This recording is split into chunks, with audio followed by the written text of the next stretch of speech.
Welcome back, guys, to another episode of Yeah, No, No, Yeah. We are bringing you one of our biggest episodes in a while because the topic for this episode, which was chosen by me, is the man himself, Martin Scorsese. So we discuss pretty much his entire filmography with the exception of a couple that we haven't seen. So that's a lot of movies. We rank them all. We got a bunch of listener questions, just a ton of discussions. As always, look out for the timestamps in the description of the episode if you want to jump to a certain point, avoid spoilers and all of that. And don't forget that we do have a Patreon, so if you want to support the podcast, we would greatly appreciate it. All of the donations go towards the episode artwork that we do. So yeah, hope you guys enjoy the episode, and let's get into it.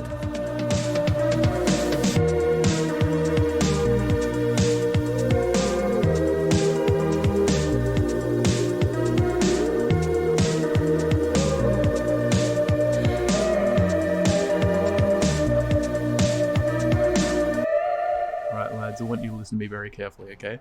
Mm-hmm. One at a time. Okay, Keelan, you go first. Keelan, would you check the soundboard, please? Oh no! Oh my! Pick one of what your, is pick one what that you has want he to play. done? Oh my god! Oh, look at that! One at a time. One at a time. Pick I one. won't hit anything. Look at that. I'm intrigued with this one. Barra's like the fucking kid from The Visit. Oh. What the fuck? What the fuck was that? That was me. That was me. Yeah, what the give fuck me another was one. that? Your turn, Quinn. Go. Nice. Some of these. Let me. Are you gonna do another, Keelan, or can I? No, you go. Your turn. Okay, I'll go. I'm turning dyslexic, I really am. Oh, that's good. I'm going a bit insane, but yeah, it's good. Oh, oh God, I'm scared to hit this one.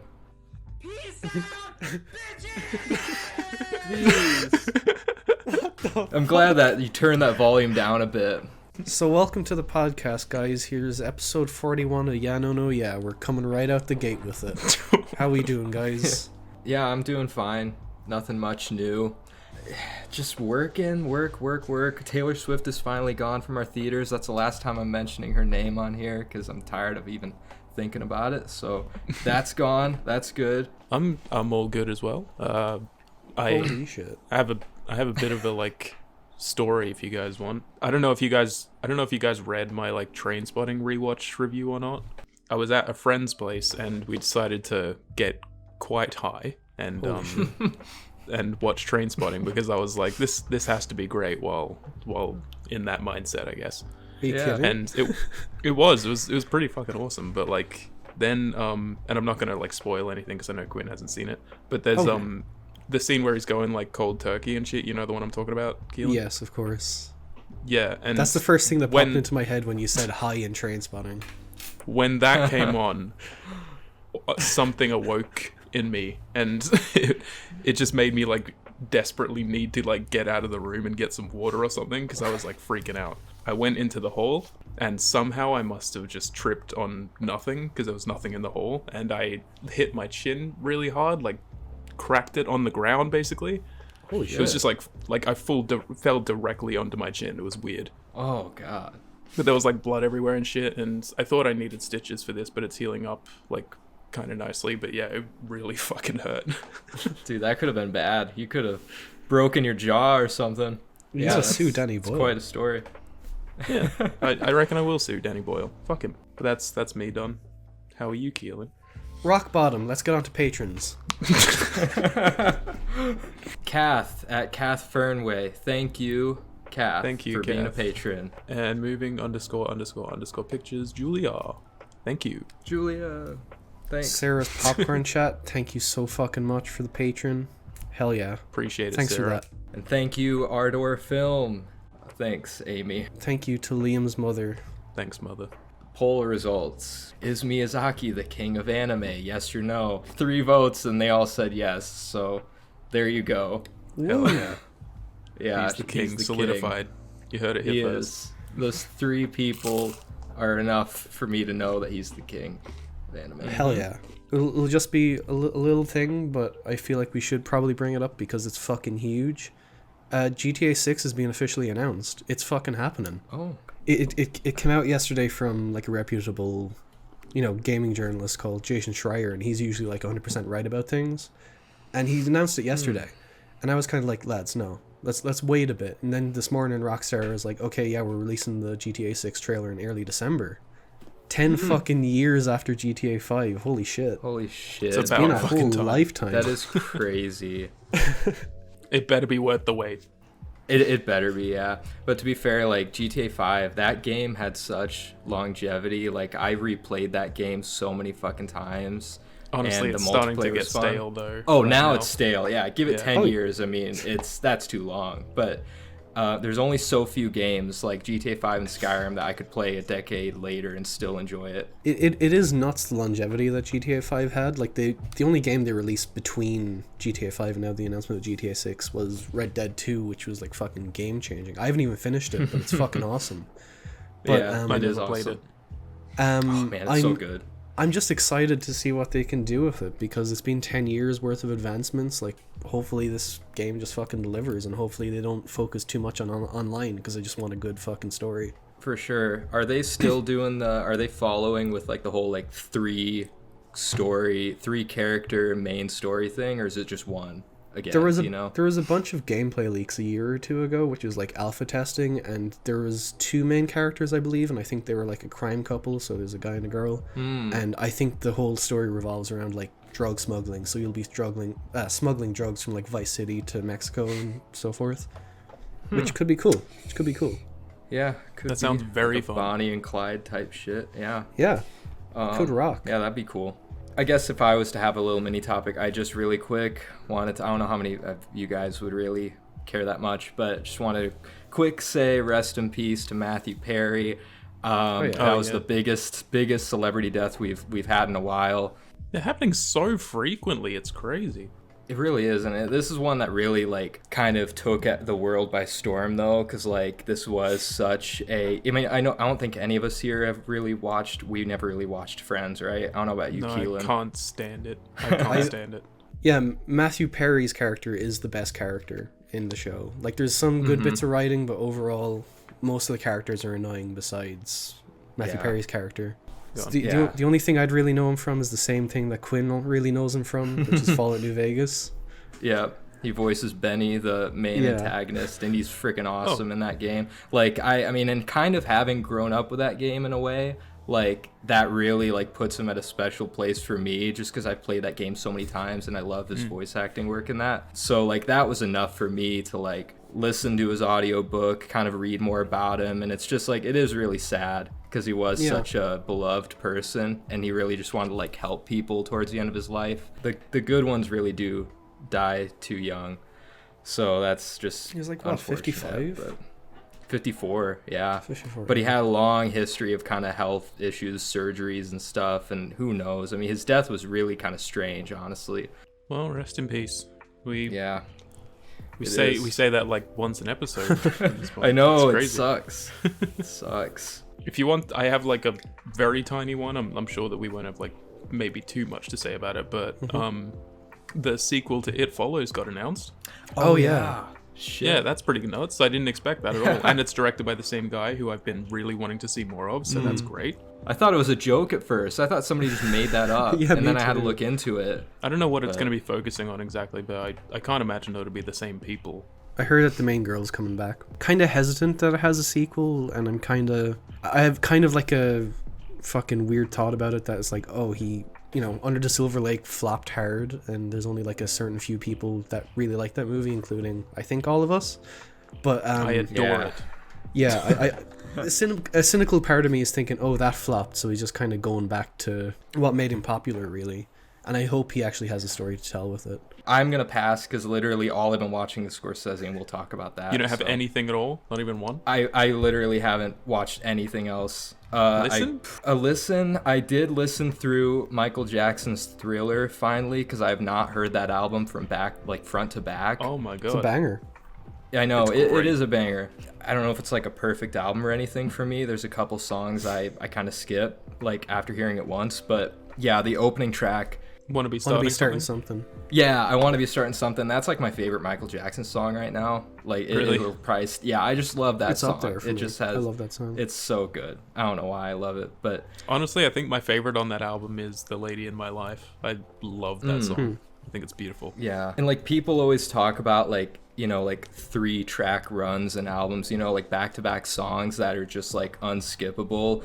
And like, I mean, how can you beat as Thriller, Beat It, and Billie Jean back to back? Like this is like fucking greatest hits basically, this album. I think it's the only album I'm aware of that every song on the album was released as a single on its own, which is strange. And I think that kind of builds into like the one thing I don't really like about the album that much is like kind of what you're saying. It doesn't really have too much of a cohesion. The title track Thriller, like it doesn't really fit in with the other songs that well. Yeah. Like in terms of like there's no theme, there's no flow. It's all just kind of like great fucking songs, but it doesn't give me like I can't pin down what this album like feels like, you know. But I don't know. It's I still still think a great Dangerous is his best album. I recently re-listened to that again, and it's just so fucking good. Oh my have god, to the production listen to on that that. thing. The production. Oh my god. I think Off the Wall and Bad work better as albums than Thriller does. I'm not going to do one that I've been watching or listening to. I'm going to do one I was playing. I finished Spider-Man 2 last night. I 100%'d it. Shit. I got the Platinum Trophy. I finished it. Everything's done. I'll never play it again. But yeah, it was great. It was a great game. I think I Damn, like you it must have as... been grinding. How long is that game? It's short as fuck, isn't it? Oh, it is. I'm fine with the length. It took me 30 hours to do everything, which I'm fine with. I don't like games overstaying their welcome. That was one of my main issues with the first game, is that it kind of went on a bit too long. A little bit, yeah. In this game, like the story feels tight. It doesn't feel like there's much fat there that can be trimmed. Like I think my biggest issue with the story overall is like the dialogue, and maybe like the first half of the story isn't as strong as the second half. But it's still the core Spider-Man PS4 gameplay. That is just fucking so much fun, so addictive. They add a lot of new, you know, abilities in there that is really fun. And yeah, it's a good game. No masterpiece, but it's very fun. Yeah. I just need a PS5. I have like barely any storage left on my PS4. It's ridiculous. Remember to subscribe to the Patreon. Yeah. Get Liam a PS5. that's the new thing. Oh man. Well, I'll start mine off with a film that I watched with Keelan, and it was called After Everything. Let's fucking go. The finale to the most brilliant fucking series in all of movie history. Very bad, but I mean, It was like, atrocious. it was atrocious, and it was lazy. Very lazy. It was But- embarrassing, but very funny. I really wish that they put more effort into actually wrapping up the story in a decent way, but they just like completely fucked it, and it's hilarious how bad they did. But I do love that like the majority of the movie is focused on Harden, because he is so much fun to watch. He's just a miserable little cunt. And the funniest fucking thing about the movie is that the lead actress isn't fucking in it. She didn't shoot any footage for the fucking movie at all. It's fucking crazy. They just use like it's archive just- footage and stuff. It's It's fucking just weird. reused footage for like the last 15 minutes that she's in it. That's it. Very embarrassing. But it's funny. It's very funny. I had a lot of fun with it. I thought it was a good experience. Definitely not as good as the last one or the second one, but it's, yeah, still fun. I'd give it a 1 out of 10. Yeah, me too. Give Spider-Man 2 an 8 out of 10. Why not? And give that a rating. I saw you guys log that, and I looked at all the movies, all the after movies, and all the posters look the same to me. Yeah. Yeah. They all look the same, and it's like, what are these? I watched the biggest movie of the year. It's a little film called Five Nights at Freddy's. Oh man. FNAF was dog shit. It was awful. It was really fucking bad. I've no reverence for the games or anything. I think the games are really lazy dog shit. But the lore that the fans have made up is quite bonkers and kind of interesting. And they implement none of that into the movie, and it's just a boring... I hesitate to even call it a horror movie, because it's like the opposite of scary. It is not scary at all. There's no scares. The main fucking gameplay in Five Nights at Freddy's is jump scares. There's only two. There's only two fucking jump scares in it. I was like, where are all the jump scares? Like, I usually hate jump scares, but like, it's the game. This is That like is the the one game. time you need jump scares, right? It's because they were and it's a making an fucking artsy Blumhouse horror movie. movie, and you just don't get it, Keelan. Oh yeah, sure. There's like lots A of game art made and for fucking- 12-year-olds is gonna be an artsy horror. Yeah. Like the best things I can say about it are Matthew Lillard was really good in it, because I like him in general, and it could probably be a good entry-level horror movie for like kids and stuff. Like if this is the movie that gets kids into like horror films and stuff, sure, why not? You know? And it probably is for a lot of these kids that played the game. Yeah, no, exactly. Like, you could do much worse, but also you could do so much fucking better. 2 out of 10. I'm glad James House is getting the recognition he deserves. I will do 2 listens, actually. Because, outside of Scorsese, the only thing I watched was After Everything. So, alright, we'll go with this one because you both heard it. This Is Why by Paramore. Finally listened to that. Yeah. Very good album. Liked it a lot. It is a great album. At the moment, my favorites are the title track, C'est Comme Ça, and Figure 8. It's definitely not like my favorite Paramore album right now, but like it could definitely grow on me. I don't think it's like a perfect album. I think the last 2 tracks kind of like dwindled a little bit and didn't really keep my attention, but I don't know, maybe it'll go better on a re-listen. I haven't re-listened to it in full yet, but yeah. That's where you're wrong. It's not bad. It just didn't really keep my attention that much. It is a really re-listenable album, though. I'll give it that. I think even I have it at 5 stars, actually, that album. I did not expect to love it. I rated it an 8 out of 10 right now. But That's respectable. yeah, could definitely go up. I watched, I think I talked about the original in the last episode, but I watched the remake of Dawn of the Dead. I know Quinn's a big fan of it. Oh no, Yeah. I saw this. Aw, I'm sad. I was sad when I saw that. I don't think it is awful. I think it's okay. As far as remakes go, you could do much worse. I think there's a lot of interesting things about it. I think Snyder's direction is shockingly fucking awesome. I think it's probably his best directed movie. And in an unusual, twist for me, I think James Gunn's writing was kind of shit. I think all the characters are like... I think the characters are like really stock and generic, and it was just like, I can't get into this. Man, the characters are what save it for me, kind of. Or, like, not save it, but, like, elevate it. I love all the different characters. They are kind of like stereotypes at times, but, like, they're given... I feel like the script has... I mean, having watched it so many times, like, there's so much more heart to it than I realized. Like, little moments between characters and things that are mentioned and stuff. In my defense, the reason I will always have that movie at 5 stars, one... I grew up watching it, so nostalgia definitely is a factor. My dad, I remember him showing that movie to us, and I just loved it. And also, I know it's blasphemy. I have not seen the original yet because I cannot fucking find where to watch it. It's never streaming anywhere. I know I could torrent it, but it's just never streaming anywhere. But yeah, it's like really fucking hard to find the original, and I don't know. I think it's a really fun. It's like it blends so many different genres so well. Like I think it's funny, but also creepy, but also like action packed, and just like it's like overall just a great ride of a movie. So I don't know. Yeah, but... no, I can totally see that, but I think I was just kind of spoiled by the original. Like I think the original just like is perfect in every aspect, and then watching the remake is like, oh, this doesn't really have much of what I like about the original. It feels like a very stock zombie movie, and in that sense, it does feel like it influenced like the next fucking wave of like horror movies, like as much as 28 Days Later did. I think those two are like very influential in the genre, and I think the zombie movies wouldn't be the same without them. But yeah, no, it's there's great moments. I like the little, the celebrity thing where they're like calling out like celebrities and the guys shooting like the lookalikes or whatever. That scene was cute. It's hilarious. I love it. Yeah. And the credits, I think, is like my favorite part of the movie. The credits. The opening or the closing, because they're both fucking great. The closing credits. Oh, I think the opening credits too with that Johnny Cash song, that is like that gives me chills every time I watch it. It is my favorite opening credits to a movie ever. Like it is so good. Yeah, but... I think the opening credits was really good, but that ending credits where it's just like you know how it goes with fucking down with the sickness over it. Yeah, it's so fucking good. It's so good. And I love how great. 2 different versions of that song show up in the movie too, like for that Richard fun montage scene. Yeah, that was a shock. I love that. Yeah, I guess I was just a little spoiled by the original. I think I'd give it like a strong 5 out of 10. Last one I will do is another listen. I'm going to get a bit wacky here, but it's actually Scarlet by Doja Cat. Oh. Whoa. Yeah. A Doja Cat album.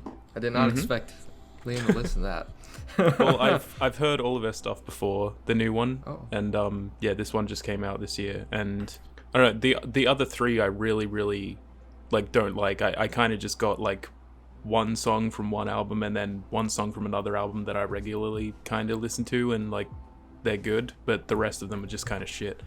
But this one, like, actually, I don't know, it kind of shocked me how, like, the production was actually, like, decent, and it felt like she'd actually worked on it properly, rather than the other ones, where it just kind of feels like the same generic shit over and over again. I don't know, the production on this one was actually really good, and a lot of her lyrics are actually really good as well, and I enjoy the majority of it, honestly. At the moment, though, it's, like, kind of, like, 6 to 5 out of 10, really. But, like, That's a like shock. it's definitely not perfect. It's, like, 57 minutes long, and it definitely doesn't have to be. But, like, Skull and Bones and Attention I've been listening to on repeat. Those songs are so fucking good. That just kind of shocked me, so I just thought I'd bring it up. Hell yeah. Yes, I have not listened to a single album of hers, but maybe And I'll. I'm not eventually really check getting one it out. as well, because a lot of people seem to not be liking this one in comparison to the others, and I'm like, why? What? Why? That's I weird. don't know. Huh. Maybe it's just when she experiments a bit, they don't like it. I don't know. But Probably. Yeah. But she's got a good personality and stuff. I really like how she implements her personality into her music. Like, she's just a very fun, like, character, I feel like. I just like her. So, yeah. I should have listened to the new Poppy album for another listen, because I. Oh, did she not drop fucking another know. album?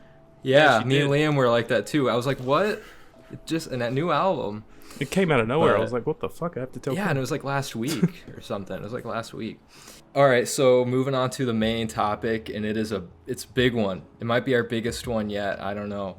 Another director episode. Because his new movie had dropped recently, I recommended that we do an episode on Martin Scorsese, the man himself, the fucking king, in my opinion. Yeah. Right. There's going to be a couple that were like, okay, let's just brush through this. Like, we don't have too much to say. Because there's a lot. I mean, there's a lot. But There Yeah. is. I counted that he has 26 narrative films, and that's kind of what I went by when I was choosing what to watch. Because he has a Yeah. fuck ton of documentaries too. Like, that dude is super fucking prolific. Like, Yeah. if we were to do all of his fucking movies, my god. You know? there's no way. I mean, we're only doing, feature films or narrative, whatever. Yeah. I'd say fuck how- this and quit the podcast. Yeah, it's insane. Quick thoughts on Scorsese, I guess. First impressions. I love him. He's he's easily top 3 directors for me. Kind of always has been, because his movies, Goodfellas, in particular Goodfellas, is like what kind of got me. It's a big movie that got me into film and taking film more seriously. And it got me through a lot of hard times, for sure. Just putting that movie on repeat. Yeah, and just listening to him talk. It's a director that has, like, the most passion for the art form of film, for sure. Like, hands down. Like, out of all the directors I've heard talk about movies, like, he lives for this shit. And it's like what he lives and breathes. So it You really ever heard shows Neil in his Breen? movies.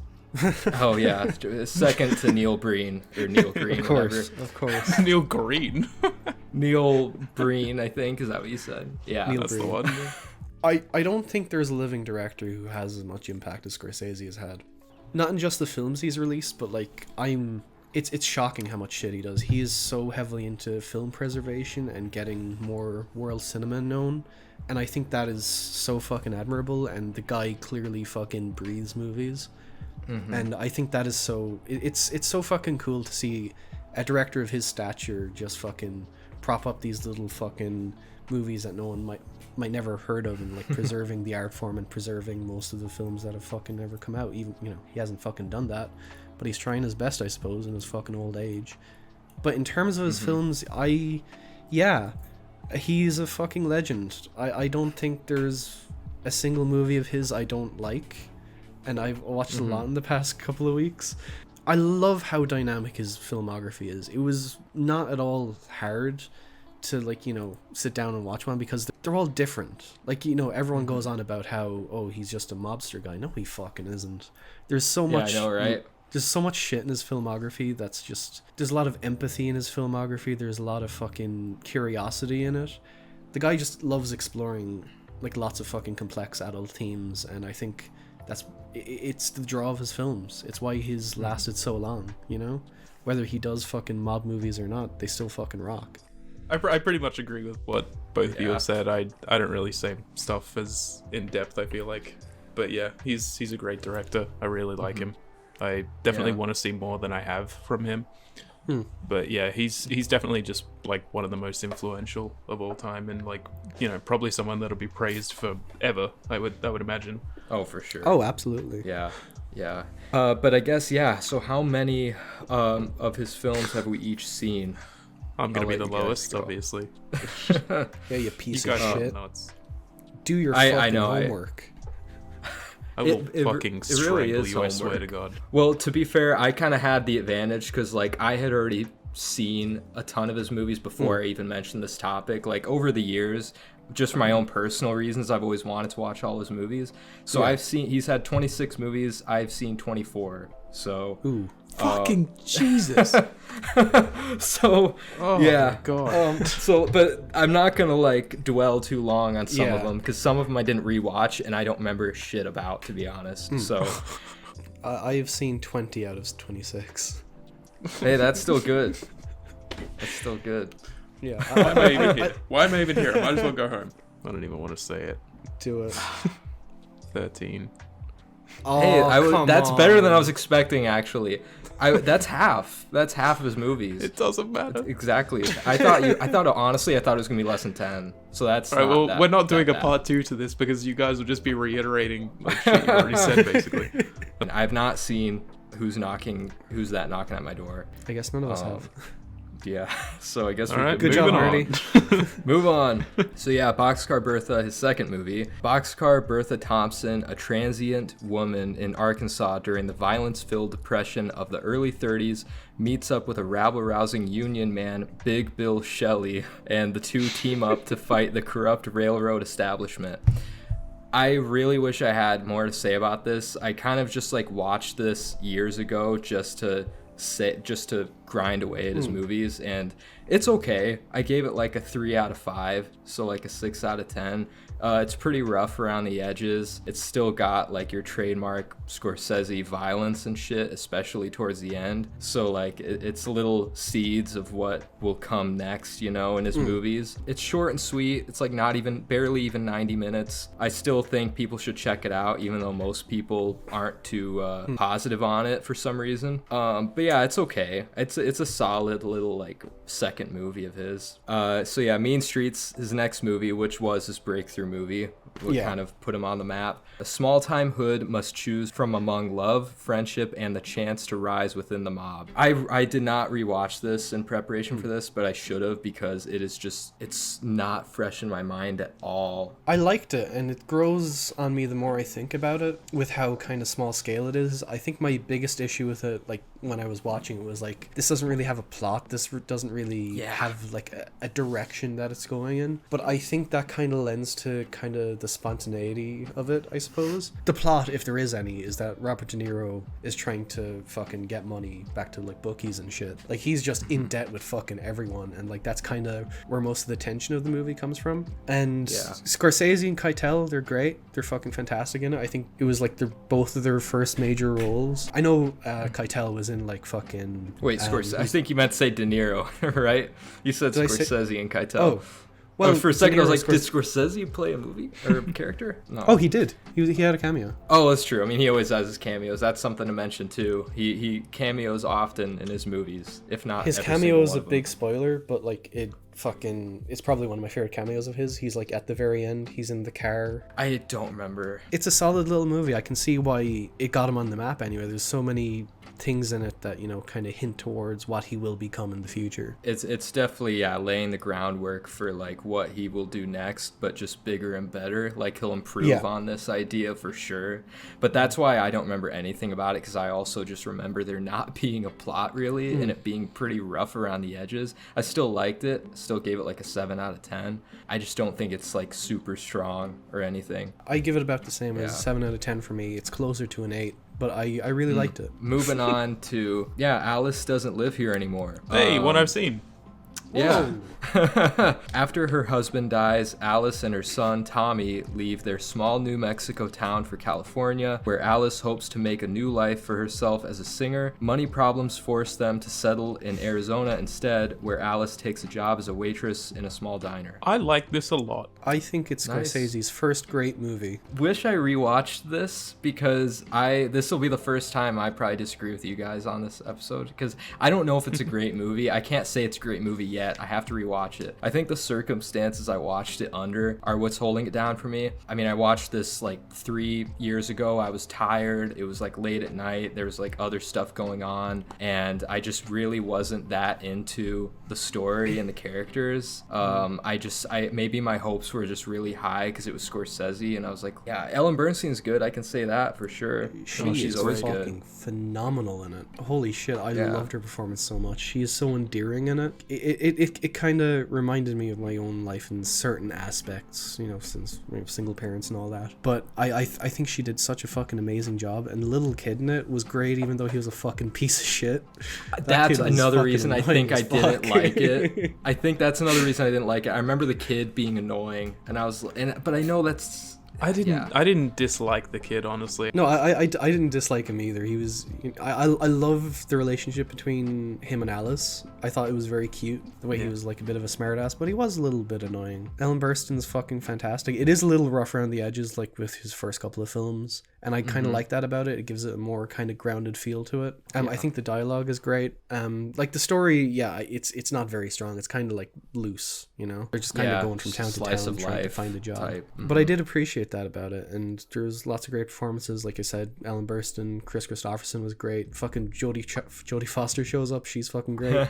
I Really forgot liked her she was in character. this. Yeah, it's yeah. a good like character drama. It's a nice little small character drama, which I mean, even though I don't love the movie at all, I would like to rewatch it, but I can at least appreciate it. It still shows Scorsese has range as a director. I don't know, I gave it a 6 out of 10. That's what I'm feeling right now, but I know it would probably go up a bit if I rewatched it. I'd give it a 9 out of 10. Feeling around a 9 or an 8. Damn. Really? Holy shit. Yep. I Fuck am yeah. the crazy one now. We're getting right into it. Moving on to the Holy Grail, Taxi Driver. A mentally unstable Vietnam War veteran works as a nighttime taxi driver in New York City, where the perceived decadence and sleaze feed his urge for violent action. Oh, where to start with Taxi Driver, man? I don't know. Words can't express even at this point like all the stuff I want to say about this movie. I will say my relationship with this movie has been, I've had such a strange relationship with it. At first, it was a movie that got me into film along with Goodfellas. Like, I just remember this helped me see movies in a different way. And then it became a weird, during like kind of darker periods of my life, it became a weird comfort movie and almost obsession, and like my place to escape into, and I'll be 100% honest, even though it's cringe, but like to escape into a character that I was like that I like saw in myself at the time. Whoa. And who also Paul Schrader, I should go to say that Paul Schrader and Martin Scorsese, they were this person too during the making of this movie, or more specifically Paul Schrader. Like, he was this guy. Like, that's how he put himself. He was in this mindset when he wrote this character. Like, it's that like mid-20s male like mindset he was talking about. But now lately it's definitely moved away from that. I don't really think he's like literally me as much anymore. So I'm happy about that, because you don't want to be this guy. That aside, I just think this is like, if you're viewing this just from like a storytelling and like technical standpoint, I think this movie is like, it's no wonder it's been fucking studied for decades, because like it is just like immaculately put together in terms of like its editing, just storytelling, characters. I don't know, it's just, I could go on and on, but I think everything about this movie is perfect. What much is there to be said about it? Like, it is a fucking masterpiece. It's probably the best script that Paul Schrader has ever written. Was it his first one? I know it was his first collaboration with Scorsese, but I'm kind of blanking on if he had made something before that. Yeah, it does a very good job, like, getting you into Travis's mindset with his loneliness, in his fucking taxi cab just driving around all night. There is kind of that disconnect where, like, I've never related to Travis Bickle personally, but he is a very interesting character, and that's what holds the film up. His fucking monologues and DeNiro's like fucking Jesus Christ, his performance is fucking phenomenal. It's monstrous. It's Yeah, It- still it- one if- of his it- best performances, if not his best, in my opinion. Like, hands down, for me. like but if there was a Mount Rushmore for like greatest performances in movies, he's right up there as Travis Bickle. Fuck yeah. He's fucking amazing. Like, personally, it's not my favorite De Niro role, but he deserves all the praise he ever got for it, because it put him on the map really as like one of the greatest character actors ever. And yeah, he's just phenomenal in it. And Scorsese's direction is fucking great. The story, like you were saying, the storytelling, the characters and all that, it's awesome. And the last 30 minutes or so is like some of the finest filmmaking in history. You know what it's saying about society and politics and all that, it's very interesting, and I don't think it's been done nearly as good as Taxi Driver ever did it. and it's just such a complex story and character. Like, it's not black and white. There's a lot of like gray area. He's not a complete, like, he's a very flawed character, and like you see the movie, you see everything through the eyes of him, and so you see like the good and the bad, and just like you can understand where he's coming from, but you're still not sure how to feel about a lot of things, and it's like that allows for a lot of rewatchability because it's not so clear cut, and even the ending is kind of ambiguous to a lot of people. So like it's just it's such a complex movie all around, and I don't think people give it enough credit for that. A lot of people say it's just a white man incel movie about just a guy that's mad at the world. It's like, no, it's a lot more than that. I don't think people really give it the credit it deserves. But I think people that actually watch it know that it's not just that. It's like with like American Psycho or Drive or whatever. Like, it's obvious that these characters aren't something you should aspire to. regardless of whether like people would want to aspire to be him or not, like I think their point with making the movie was that it's easy to fall into this mindset given your surroundings, your circumstances, your like social status, and just like all of that stuff. This guy, I mean, he was just like, he's in this situation, his life doesn't allow for it, like any social contact other than the scum that he sees, and it's like how it can shape a character's worldview. It's just really interesting. Anyway, I don't know, I could go on, like I could do a whole episode just on Taxi Driver. So like, it's fucking perfect. 10 out of 10. I mean, I haven't seen it in a good while, but I have seen it, and I did like it when I did watch it. I don't know if it would be like a perfect score for me right now, but I'd have to rewatch it to find out, but it probably would be, because I remember like really loving it when I watched it. It's undoubtedly like one of the most influential films of all time. I agree with Quinn. Yeah. It's a fat fucking 10 out of 10. Next movie, I don't know if any of us have seen. Have we seen New York, New York? No, Nope. but I'd really like to. So from here on out, Quinn has seen every fucking Scorsese movie. That's true, unless I was gonna mention the Last Waltz, but we don't have to, I guess, because that doesn't count, you said. Well, it's a concert movie. It'd count as much Okay. as Stop Making Sense Oh. counts in Jonathan Demme's fucking filmography. Moving on to Raging Bull. When Jake LaMotta steps into a boxing ring and obliterates his opponent, he's a prize fighter. What was that, laughing I heard, or was that something else? think Oh he no, coughed. I coughed. I thought you were laughing or something. Well, the word Oh. obliterates is pretty funny. It is a great fucking word. It is. When Jake LaMotta steps into a boxing ring and obliterates his opponent, he's a prize fighter. But when he treats his family and his friends the same way, he's a ticking time bomb, ready to go off at any moment.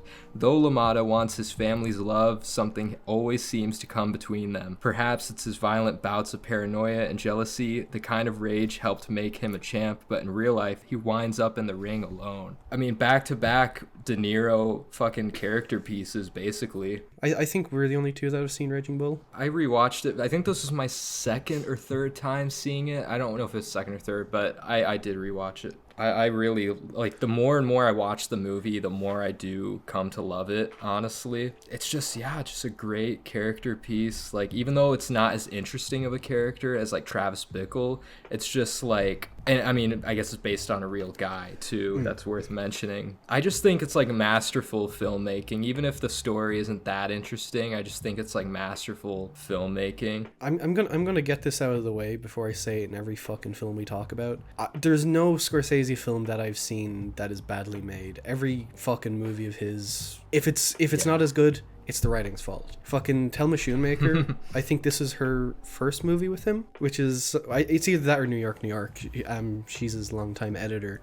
She always does a fucking phenomenal job, and Marty's always fucking amazing behind the camera. And I think this is a fucking great project for them, first project for them together, because the editing is one of my favorite things about this movie. Like the fight where everything goes silent, that shit is so fucking cool. And the transitions, like in between like punches and shit, it's like the transitions are so like visceral and so like crazy, and it's just like, yeah, it's unexpected too, just like the way that the camera moves and the way things happen. This is probably a bit cliched to say, but it's kind of the anti-Rocky. Yeah, no, that's what I've always thought. Yeah. It is kind of played into in reality because fucking in 2013, I think, De Niro and Stallone did like a boxing Grudge film match. together. Yeah. Grudge match. Oh, I think I saw that in theaters. I don't remember anything about it. And that was before I even saw Raging Bull, so I was like, why is De Niro? I know Rocky, but yeah. It's great, but it falters for me because I can't find a point to get into it, if that makes sense, with the character. Because the character is so fucking despicable. Right. I hate Jake LaMotta. I think he's a piece of shit person. Which, like, it's not to say that a movie can't have an unlikable protagonist, because I'm all for that. I fucking love that. Travis Bickle isn't a very likable character.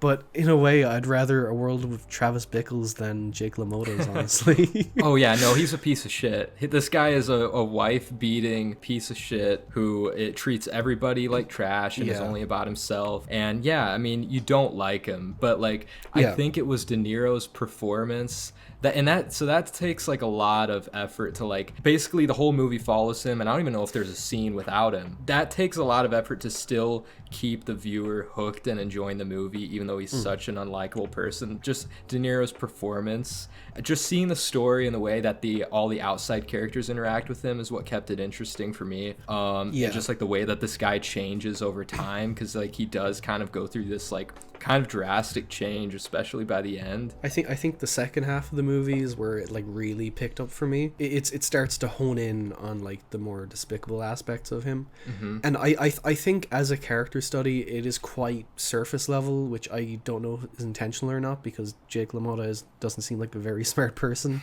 Maybe punch drunk or whatever, but he seems like really fucking dim. His scenes with Joe Pesci, which is, I think this is fucking his first movie with Pesci, which is fucking cool. It is. He's great, and I love I think my favorite scene in the movie is, without getting too much into spoilers, is that whole sequence where he's trying to set up the TV, where De Niro's trying to set up the TV. Oh yeah, the whole sequence that follows. I think that's my favorite scene in the movie. That's a great scene. I love that scene. Yeah. Just I thought you were gonna mention the whole like hit me scene, like to where he just wants Pesci to just too. Like punch him. That's a great scene too. Like the repetition in the dialogue in that scene in particular, I think works very well. Like, because it really does. It just kind of builds and builds, and you're like kind of like it gets more and more tense. But yeah, I mean, even though the character isn't necessarily like that interesting, I really thought just like watching how the consequences build towards the end, like he kind of alienates himself and like isolates himself from everybody else around him because he is such a piece of shit by the end of the movie, and he basically ends up alone, you know, at least from what I remember. You know, there's still like a paper thin message somewhere in there, but it really is just kind of like a biography at the end of the day, and like an anti-Rocky, like you said, and I give it a 10 out of 10. I would give it an 8 out of 10, but I can only see it going up as I get older. Moving on to, I think we've all seen this, King of Comedy. Aspiring comic Rupert Pupkin attempts to achieve success in show business by stalking his idol, a late-night talk show host who craves his own privacy. King of Comedy, I fucking love it. I adore it. It is a masterpiece in my eyes. It is unbelievably perfect in every aspect. I think I gel so well with the themes it's exploring, with like, you know, isolation and fame and all that, and trying to become something, I suppose, because that's Rupert Pupkin's whole drive. He's trying to fucking get on TV, even though he doesn't have much talent. He's just kind of delusional. And I think that's very interesting. And his dynamic with like Jerry Lewis is so fucking fun to watch. It's my favorite De Niro performance. It is my personal favorite Robert De Niro performance. I think he is fucking phenomenal in it. He disappears into the character to where I do forget that I'm watching Robert De Niro, because it's so different from a lot of his characters. He's really funny and pathetic, and it's it's just so much fun to watch. Just because you were mentioning like he's so driven to like make it in this world, he's kind of like how Taxi Driver is like a proto Joker. I feel like King of Comedy is like a proto Nightcrawler. Almost, in a way. Just because, like, he's so sociopathic, but, like, just only he has one thing in his mind, and that's to, like, be successful. You know, he's fucking kind of borderline psychotic, like. Borderline. No, me and Liam talked about it a little. I think this is more like Joker than Taxi Driver, and I think that's why I don't really like Joker that much. The plot beats are all like very clearly there. Like it And there's definitely scenes heavy straight up inspiration. yeah, and like scenes are straight up like reinteracted like in Joker. Rupert's like delusions and all that, like the conversations he has in his head, but like where he's fucking talking earnestly with like Jerry Lewis, and Jerry's like, no, you gotta do this, Rupert, this is fucking great stuff, you gotta put this out there. And he's like, no, I don't know, Jerry, this isn't my finest work. What do you think about the one-liners? Oh, the one-liners were great. Yeah, no, I mean, it's just such a fucking interesting character, and like yet again, I mean, it's definitely, what is it, like the first full-on comedy that, well, I guess I don't know if Alice Doesn't Live Here Anymore, if that was more comedy, but I mean, this isn't like a full-on comedy, I would say, though. that's true, it's not full-on. Personally, I think the movie's hilarious, but it's also very fucking sad and kind of disturbing at points. You know, the whole last act is like very fucked up in a way, but it's also just so entertaining. The entire sequence with fucking Sandra Bernard just seducing Jerry like while he's tied up, it's fucking hilarious. Cutting back and God, forth she was between- crazy. She's even love her, crazier yeah. than De Niro. She has a crazy like underbite thing going with her mouth, like Yeah. whatever. She's a strange looking woman. I love her relationship with Rupert. It's so fucking weird. Like they're basically rivals, but they're also trying to help each other. They both kind of want the same thing. I mean, not really, but Yeah. I guess they don't want the same thing, but they're stalking the same person. I just love so the they kinda scenes have where to they're work like together. where they're like arguing in front of Jerry and shit. It's just so funny. Jerry Lewis was fucking great in this. I loved him in it. I just like one of the things that I wanted to like write immediately after watching was like, I feel so fucking bad for Jerry. Like, he just looks like he was so over it like the whole movie. The whole, you know, was it the beach house or something they're at, where like Jerry's playing golf and Rupert comes His like over. mansion. That whole scene is fucking masterful, and apparently the reason why Jerry Lewis's fucking performance is so good is because between takes, Robert De Niro was just saying anti-Semitic slurs just to get him riled up. No way. Oh, that's. And it fucking worked. You can tell I mean, the it guy's worked. pissed off. Yeah, he It looks worked. angry. I don't know. Overall, great movie for sure. I don't know if I'd love it quite as much as you. This is my rewatch as well. Like I rewatched it. To me, there are some parts that do feel. I don't know if the movie. I don't know if I want to say that it gets repetitive or anything. But there are parts that kind of drag a bit for me, or just kind of. It's like it doesn't feel like it's really progressing that much. The movie really kept my attention like the whole time, honestly. Yeah. Every time I've watched it, it's just been, you know, a click and you're out. That sort of thing. It goes so fast for me. 10 out of 10. I'm feeling like an 8 out of 10. I think it's a great movie. I just don't know if it gives me that like perfect feeling yet. I don't know how to describe it, but it's a great fucking movie. There's no denying that. It can only go up on rewatch. I'm probably feeling like an 8 or a 9, probably closer to a 9. Moving on to After Hours. An ordinary word processor has the worst night of his life after he agrees to visit a girl in Soho whom he met that evening at a coffee shop. Worst So- night of his life is right. Oh, Fuck yeah, dude. I'll say this much. This Martin Scorsese fella has some fucking promise, because I love this movie. That Yeah, string of yeah. movies, fucking Alice to After Hours, my god. Oh, I know, right? The I mean, dude it's just does like, not miss. He really doesn't miss. I will say that like of the new watches that I've done, which is only fucking 4 movies. I didn't go as hard as you guys, obviously, but like of those movies, this is my favorite for sure. Hell yeah. Nice. Yeah, After Hours is fucking brilliant. It's fucking Yeah. awesome. I love it so much. It is like me and Liam, because I watched it with Liam, you know, because it was his first time. It was like my fucking 4th or 5th time at this point, I think. It laid the groundwork for like so many fucking movies to come. It Like, did. Obviously, Good Time. fucking Good Time and Uncut Gems. I think they're Yeah. both heavily inspired by this. And not For to the sure. point of like Joker and fucking King of Comedy where it feels like they're ripping it off, but it more feels like it's influenced by like the vibe of it. I just think it's such a fucking wild ride. It is so fucking funny. It's so intense. Like there's kind of a claustrophobia to it that doesn't build as insane as, let's say, Good Time or fucking Uncut Gems, but it's there and you feel like you're here with the guy. It's fucking strange because like it takes place in New York, one of the fucking busiest cities on earth, and every scene there's no fucking cars on the road. It's just like this. It kind of feels dreamlike in a way. It feels like a fucking nightmare, like throughout. It literally is like a nightmare, yeah. I mean, when you watch those movies and come back to this, a lot of people think this is probably like tame, you know, compared to that. But I mean, it's the foundation is still there. And like it is a hilarious movie. Like it is up till this point his funniest movie probably. It's such a great like genre variety as well. I feel like it's thrilling. It's got drama. It's got like partial romance. It's fucking hilarious at times. Like emphasis on partial. I mean, if you want to call it that, very. I mean, partial. yeah, it is partial. Every crazy woman in fucking New York wants to fuck him.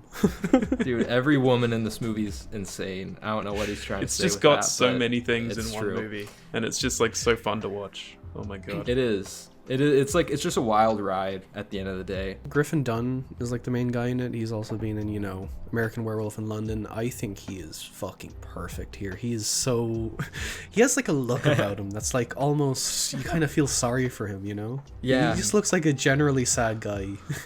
Well, you have to feel sorry for him after the events of this fucking movie. My god. Yeah. Like he comes off very vulnerable. That's the thing. Like he comes off like a very vulnerable but like also likable and I love those guy. moments. I love those moments though where great. he like loses it and like loses that nice guy kind of attitude, and he's just like, "Fuck this!" Like he's just been up for 24 hours and he's going nuts. Yeah, he's just going nuts.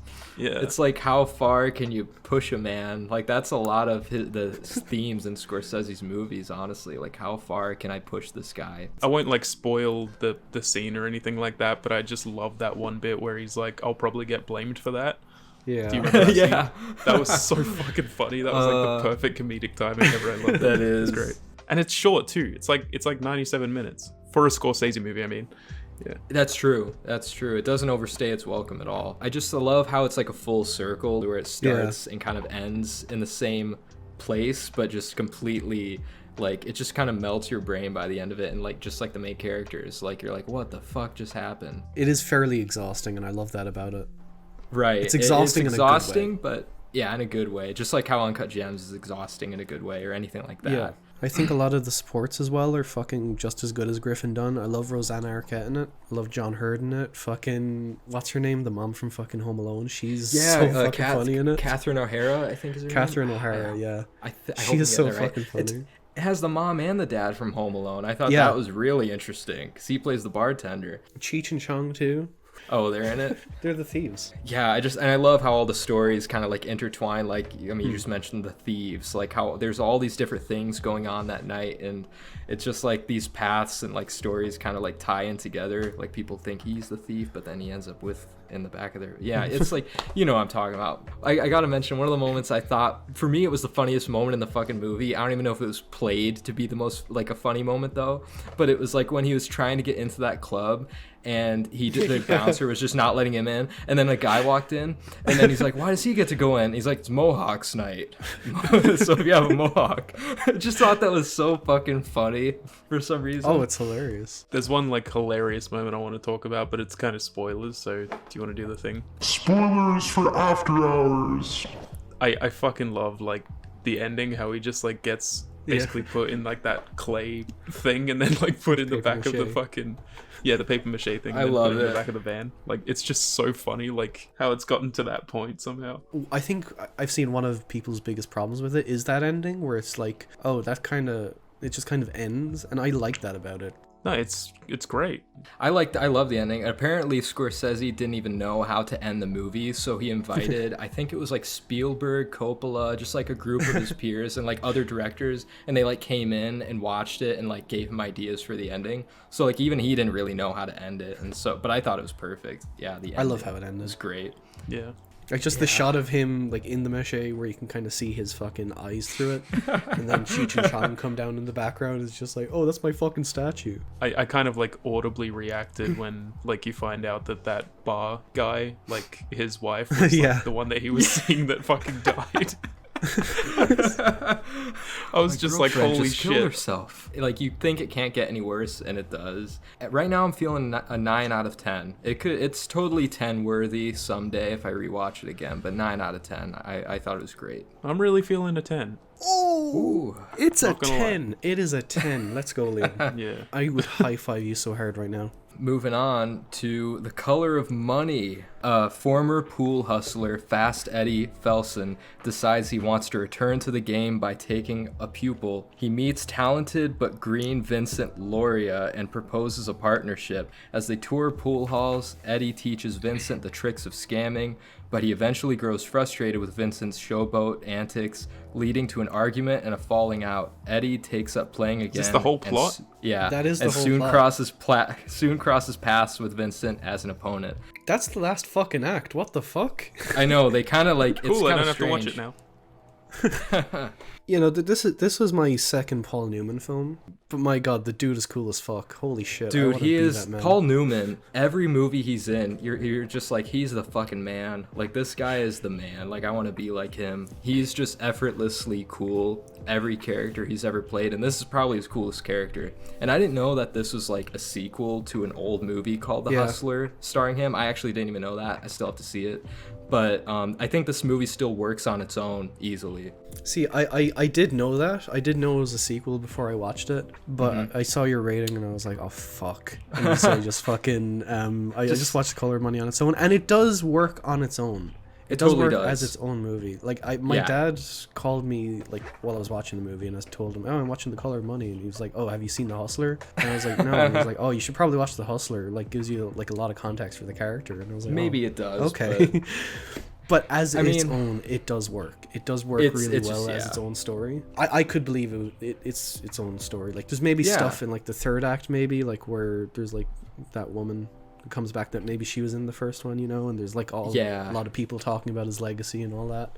Like, if you haven't seen the first movie, you still like get a sense in just like, the world of the movie and the characters around him that like this guy is kind of like a big deal, or this guy was a big pool player. But like, so us not seeing that backstory doesn't take away from like who his character is in this movie. It doesn't like diminish anything or like make us confused at all. Like, it's just like, oh yeah, this guy was a big talented pool player. I'll say this much. This is probably a bold statement, but this is pretty much the Uncharted movie I've always wanted.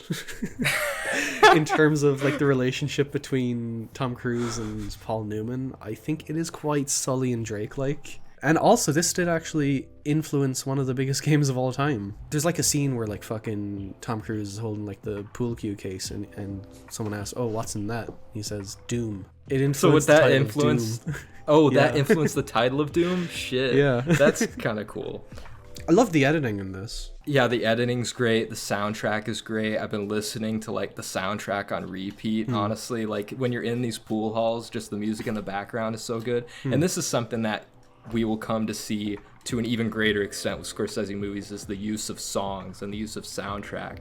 But like, here you kind of get a hint of that. From what I've seen of his early movies, this is kind of the first one that does like the Scorsese needle drops, I suppose. Because like that Yep. that fucking the Werewolves of London scene is such a like a big moment. That scene is so fucking cool, where like the camera's just going all around the table while fucking Tom Cruise it's is just so fucking good. potting balls left and right. It's so cool. It's so fucking cool. And this movie, if I was to sum up this movie in general, it'd be cool. Like, this is just It a is just cool cool. fucking movie. Like, yeah, the characters are cool, the soundtrack is cool. It just has this like chill, lived in feeling of like these characters and like what's going on. At the end of the day, it's really kind of a hangout movie, to be honest. Like, the plot isn't that important. It's just kind of a vibe. Like, this is like the first movie of his to where I would say it's like a vibe. I also kind of want to mention quickly, I love Mary Elizabeth Mastrantonio in this. I think she's fucking awesome in it. Like, there's so Yeah. many great lines from her, like when they do like their hustle for the first time, and Paul Newman's kind of feeling her up or whatever, and fucking Tom Cruise like gets mad at her, and she's like, "Oh, it's Yeah, only I acting. Like, love we're just that. fucking acting. I Like, love fucking that get scene. over yourself." When people kiss in movies, they don't go home with each other, Yeah. like stuff like that. It was so good. I love all Yeah. those moments, and the one thing in this movie that just constantly is throwing me off is Tom Cruise's hair. That He looks so hairdo on weird Tom in it. Cruise. It's like Elvis Presley hair. It's just so fucking like big. I could see myself just throwing this on in the background whenever I just want like just a fun movie to watch. Like I had a lot of fun with it my second time. I'm so glad I rewatched it. Not much you can really say about the movie, like I said, because it is kind of like a hangout movie, but it just worked on every level for me. I'm not afraid to give it a 10 out of 10. I fucking loved it. Yeah, I'm scared shitless of giving it a 10 out of 10, so I'm giving it an 8 out of 10. It's a lot of fun. I really enjoyed it. Moving on to The Last Temptation of Christ. Jesus, a humble Judean carpenter beginning to see that he is the Son of God, is drawn into revolutionary action against the Roman occupiers by Judas, despite his protestations that love, not violence, is the path to salvation. The burden of being the savior of mankind torments Jesus throughout his life, leading him to doubt. As he is put to death on the cross, Jesus is tempted by visions of an ordinary life married to Mary Magdalene. It took it took a lot of balls for Scorsese to make this movie, first of all, because So much fucking balls. Right, because this was like a really controversial movie when it came out. Obviously by like, you know, the hardcore religious crowd, because like it's like you're taking something so sacred to people and putting your own kind of weird twist on it. It's up to other people like how they feel about that. But I think it was done interesting and respectfully enough that it's like it's a very refreshing religious movie you wouldn't expect to see. I do not understand the controversy around this movie because this is pretty fucking tame. Like, I know it's probably from the angle of like the film portrays Jesus as just a guy. He's just human. There's also like nudity and violence in it, and it also suggests that Jesus fucked at one point, which I Yeah, I mean, I think the topic of controversy comes in probably just with the aspect of just depicting something that was going through Jesus's head that people don't think did happen. Like just the fact of him questioning or having these doubts about his stance as like the savior, like, you know, saving people, being the Son of God, or just like wanting to have a normal life. I think that's where the controversy comes in, is just like you're really messing with like, I don't know how to quite put this in words, honestly. I get what you're saying. And yeah. I do get why some people would be hung up on that. However, I don't think it's enough to justify a terrorist attack, which happened because of this movie. Oh, I didn't know that. I did not know that. Yeah, a lot of like hardcore traditionalist Christians burnt down a cinema that was playing this movie in Paris. So wow.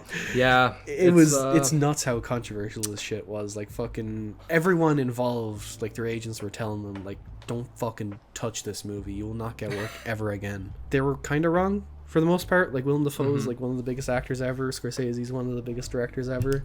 I am not religious in the slightest. Like I grew up, you know, kind of under Christian teachings or whatever, because I went to like a Christian school.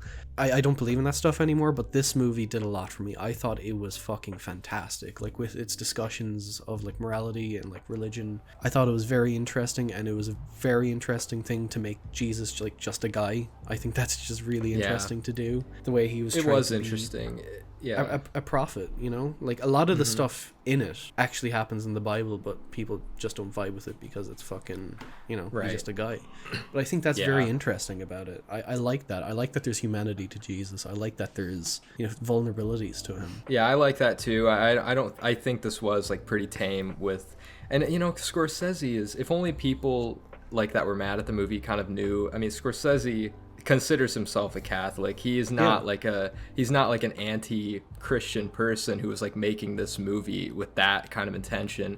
I think he just wanted to put a refreshing or like a interesting spin on the story, or just like delve into the psyche of Jesus. And obviously, I mean, with any like religion and politics are like the two most controversial topics ever. So like when you make a movie on anything like those with those themes, then people are bound to get mad. But yeah, I think it was still like respectful enough, and it was just like a what if, you know, like what if this was going through the mind of Jesus or whatever. It's crazy to me considering that 20 years later Mel Gibson made a little film called The Passion of the Christ, which Christians adore. Yeah. I haven't seen it personally, but from what I understand, it is literally just like the last act of this movie, but with a lot more fucking violence. Like, I think Roger Ebert called it like the most violent film he'd ever seen or something. Yeah, it is a very violent movie. I've seen that several times because I mean, I think we had to watch that in school or something. I don't remember. I actually like The Passion of the Christ, but I do see that it's like way over. It's like very, he like shocks the audience with like the violence, but I think that was like apparently the point he was wanting to get across. But yeah, this is definitely a way different take on it. Yet again, another great, masterfully made movie. I do want to quick mention, I love Harvey Keitel in this. I love that he's just has that Italian American accent. Like, he comes in at the start and he's talking to Jesus. He's like, "What are you doing building crosses?" It's fucking Dude. It's so funny. Love that shit. The first time I watched the movie, that's what took me out of it, because this was my rewatch the other day, and I watched this and I'm like, it was so weird. I was like, Harvey Keitel just doesn't give a shit. He's just talking like he normally does, but it's like, I love this that. time I didn't really care. Yeah, it was kind of funny. Like, okay, I guess we're just talking normally, but whatever. The score as well, I think, is awesome, and I love the ending. Like, you know, the way the kind of the film fades out. Oh yeah, I love that too. Apparently that was unintentional. Yeah, apparently they were just shooting, and like just as Jesus dies, like the film stock ran out. Dude, and they only yeah. figured that out in editing. It's so fucking cool. my, Sorry, that's, spoilers. Jesus dies. I love that ending and the way that it fades out. So that was kind of Yeah. interesting that it's not even intentional. I would give it a 9 out of 10. Actually, I really liked it a lot. I'm right there with you. I love this movie. I think it's fucking awesome. Giving it a 9 out It of 10. is awesome. This movie is just way too fucking close to me, and I would not want to live without this movie. That's how much I love it. I can't imagine my life without it, and that's fucking Goodfellas. Fucking Goodfellas. God. Pretty good. Here's your synopsis. The true story of Henry Hill, a half-Irish, half-Sicilian Brooklyn kid who is adopted by neighborhood gangsters at an early age and climbs the ranks of a mafia family under the guidance of Jimmy Conway. I can't even properly describe why I love this movie. It's what got me into film. It got me through so many hard times. It's an extremely rewatchable movie. I just think it's perfect on every fucking level. And it gives me a feeling that like no other movie really does. It just like, I mean, as soon as I click play on this movie, 2.5 hours just flies by, and it's just like the easiest film for me to get into. It's insane that it took me your fucking recommendation to finally watch Goodfellas, but I did. Yeah, I think it was the first movie I watched on my big Scorsese binge. It's a And good one to yeah, start. shit fucking slaps. It's awesome. It's not my favorite of his, but it's his masterpiece in a way. I think everyone regards this as like probably his best. A lot of people do. In my opinion, virtually flawless. I think it is like the quintessential like mob movie, even more so than The Godfather, honestly. I think Hell this yeah. gets more I into the 100% nitty-gritty agree. of shit. It's just so infectious and so likable, and it moves at such a brisk pace that it's hard not to fall in love with it, really, I think. Obviously, the central three performances, fucking, you know, Pesci, DeNiro, Liotta, oh my god, they're bringing their A-game. The side characters are what as well, they're all fucking amazing. Yeah, everybody's Lorraine got such Bracco. character. Yeah. Lorraine Bracco is like one of Bracco. my favorite characters in it.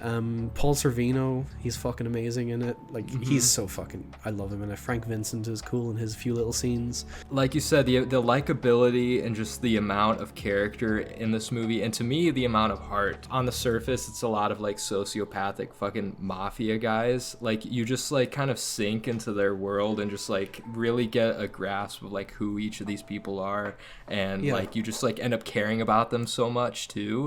Even though a lot of them aren't great people. Like you said about how Robert De Niro as Travis Bickle could be like a face on the Mount Rushmore performances, I would put literally all three, Joe Pesci, Robert De Niro, and Ray Liotta, on that fucking Mount Rushmore performances, because I to this day cannot pick which is my favorite performance out of these three. They are just endlessly entertaining to watch. And with what you're saying about the whole humanity thing, I think the scene that demonstrates that the most is Scorsese's mother's cameo.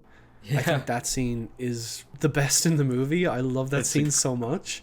It's a great So scene. good. At such a fucking nuts point, you know, and it's just like, It oh, is. they're having dinner now. She's talking about her fucking painting. It's so fucking funny. when they've got a fucking I mean, look, these are light spoilers. I'm not gonna like when they've got like a body in the trunk during the scene. Man, talk about opening scene too.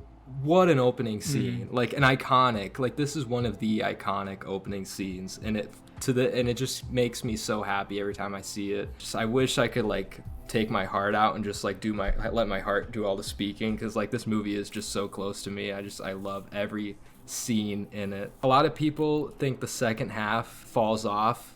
That's a big criticism I've seen, but I disagree completely. The second half is my favorite half of the movie. Right, that's what everyone I've talked to has said. Yeah, that's what Liam thinks. I think the turning point is when you hear that. I think that song is called like Into the Fire, Layla? Jump in the Fire or something. Oh, Layla, that song. That scene is fucking awesome. It is. That's one of the best montages ever. It caught me off guard because I'm very familiar with that song. Like you know, I had to learn it for, you know, my own personal school projects and all that. It caught me off guard because it starts like near the end of the song, which I was like, what the fuck? They're fucking doing this? This is fucking nuts. And it works so well, like especially for that montage. This is when Scorsese introduces like some of his biggest trademarks of all of his films, which is narration, Rolling Stones, needle drops, narration, montages. These are all things he ends up using for all of his later films, but they're used to their peak in this film, in my opinion. Yeah, I'll definitely have to watch it again. I do really like it a lot, though. I'm sure it'll go up. Is there anything about it that doesn't work for you as much? It wasn't like anything in particular that I can pinpoint. It was just kind of some pacing. I didn't really feel like it flew by for me. It's still a great movie and like deserves all the praise it gets, absolutely. Even though I think every single thing about it is perfect. I mean, now that I'm rewatching it for like my 20th time, then the part that always kind of like I'm kind of waiting for it to get through is just the opening, just the span of time to when he is a kid. But as soon as it opens up, because like, I mean, I don't know, to me, that's not really the most interesting part. When it opens up, you know, with adult Ray Liotta and adult Joe Pesci standing in front of that car, that's when like the movie really kicks off for me. And yeah, man, it's just what a fucking powerhouse of performances. Perfect blend of everything, honestly, that I want out of a film. Obviously, fucking 10. 10 out of 10 for me as well. I just have it at an 8 right now, but yeah, definitely could go up. Moving on to Cape Fear. I've seen Cape Fear a long fucking time ago, so I don't have too much to say about it. Yeah, I don't have I mean, I rewatched it recently, but even I still don't have a ton to say about it. It's just to me, this is like the closest that Scorsese will get to directing a horror film. That's like the only thing I took away from it. Just with like the music and the character and shit. My only two takeaways was that, and also, I don't know if this still stands for me, but I said that this is maybe Robert De Niro's most entertaining performance for me. Like, not his best, not anything like that, but to me is most entertaining because I loved the character that he played. I mean, everyone's seen that, you know, iconic like him laughing in the movie theater scene with the cigar and shit. Like, that's just fucking Nick Nolte just fucking be like, hey dude, can you be quiet please? That's all the shit I remember from the movie. I think De Niro is very entertaining in it. The last act I remember being like, what the fuck is going on? Because it gets to a really shark jumpy point where it's just like, what the fuck is going on? Right. You know? It really does kind of drag a bit at the end, and like it gets a bit ridiculous, honestly. So I will, it's definitely not perfect, but this rewatch, it definitely made me appreciate it a bit more, and I was entertained. Even though it's a flawed movie, it's not like perfect. It's still a great movie. So I'm feeling like an 8 out of 10 on it. It's just a great little, like, the closest thing he'll make to, like, a genre movie, I guess. Yeah, no, I'd give it, like, a 7 out of 10. It's been years since I've seen it, but I enjoyed it. De Niro's great. Yeah. I remember really liking Nick Nolte and, was it Juliette Lewis? But yeah, good movie. Yeah. Moving on to Age of Innocence, a movie I just forget that he even directed because it is like so far from what Scorsese does. Tale of the 19th century New York high society in which a young lawyer falls in love with a woman separated from her husband while he is engaged to the woman's cousin. Period piece romance love triangle type thing going on. I actually liked it quite a bit. I don't think it's a masterpiece or anything, but I just liked the craft of it, and I liked the performances, the story, whatever. When I was starting to do the binge, this was one of the ones I was most looking forward to, oddly, because it is kind of a departure from what you'd expect from Scorsese, and I was like, oh, I wonder what he's going to do with that. But I watched it the other night, and I didn't quite gel with it that much, which I'm kind of disappointed about. Like, I really want to rewatch it. At this point, I don't have much to say about it other than the performances were fantastic. There were some really, really fucking good scenes. It does feel like an adaptation of a novel in the worst way, where it's kind of like overly wordy and flowery, and some of it doesn't feel like it translates to the big screen too well. It's a very sentimental, kind of like soap opera-y movie at times. Like, I kind of get that for sure.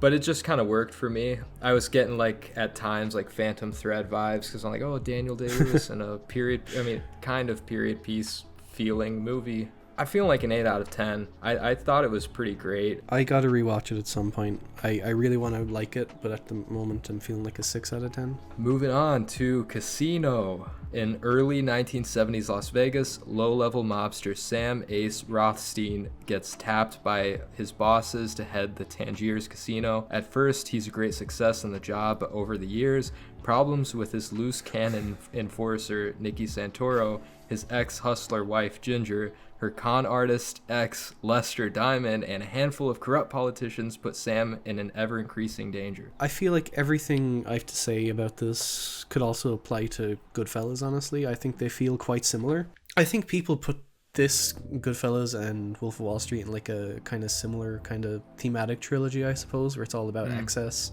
And it's all about kind of like, you know, male vanity and all that. But Casino, it rocks. It's great. It is, doesn't feel the 3 hours. It is like 3 hours on the dot. Does not feel it.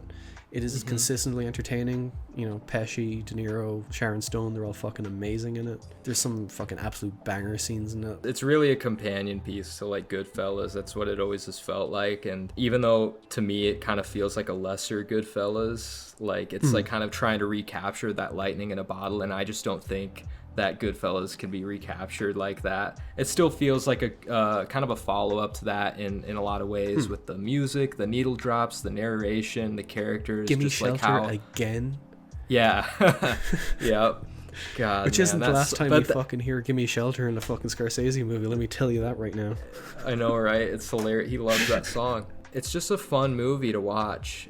Just like a lot of fun scenes. Sometimes it's like frustrating to watch. I've always thought Sharon Stone's great in the movie, but her character gets to a point to where I'm like, oh my god, she's being terrible right now. Like the character. Her character is like the opposite of like Lorraine Bracco's character for me. Exactly. Like, I in Goodfellas, I love her characters. Like, she has a lot of integrity and a lot of dignity, and she doesn't let herself fucking get walked over. But in this, Sharon Stone's just like an absolute fucking monster. She's just a mess. She's a monster and a mess, and it's just like she portrays it well, but she's always like one of the frustrating points in the movie for me. This is a lightish spoiler. Like, it's not overly spoiler, but like, I like that De Niro's a really good dad in this movie. He is like a really fucking good dad.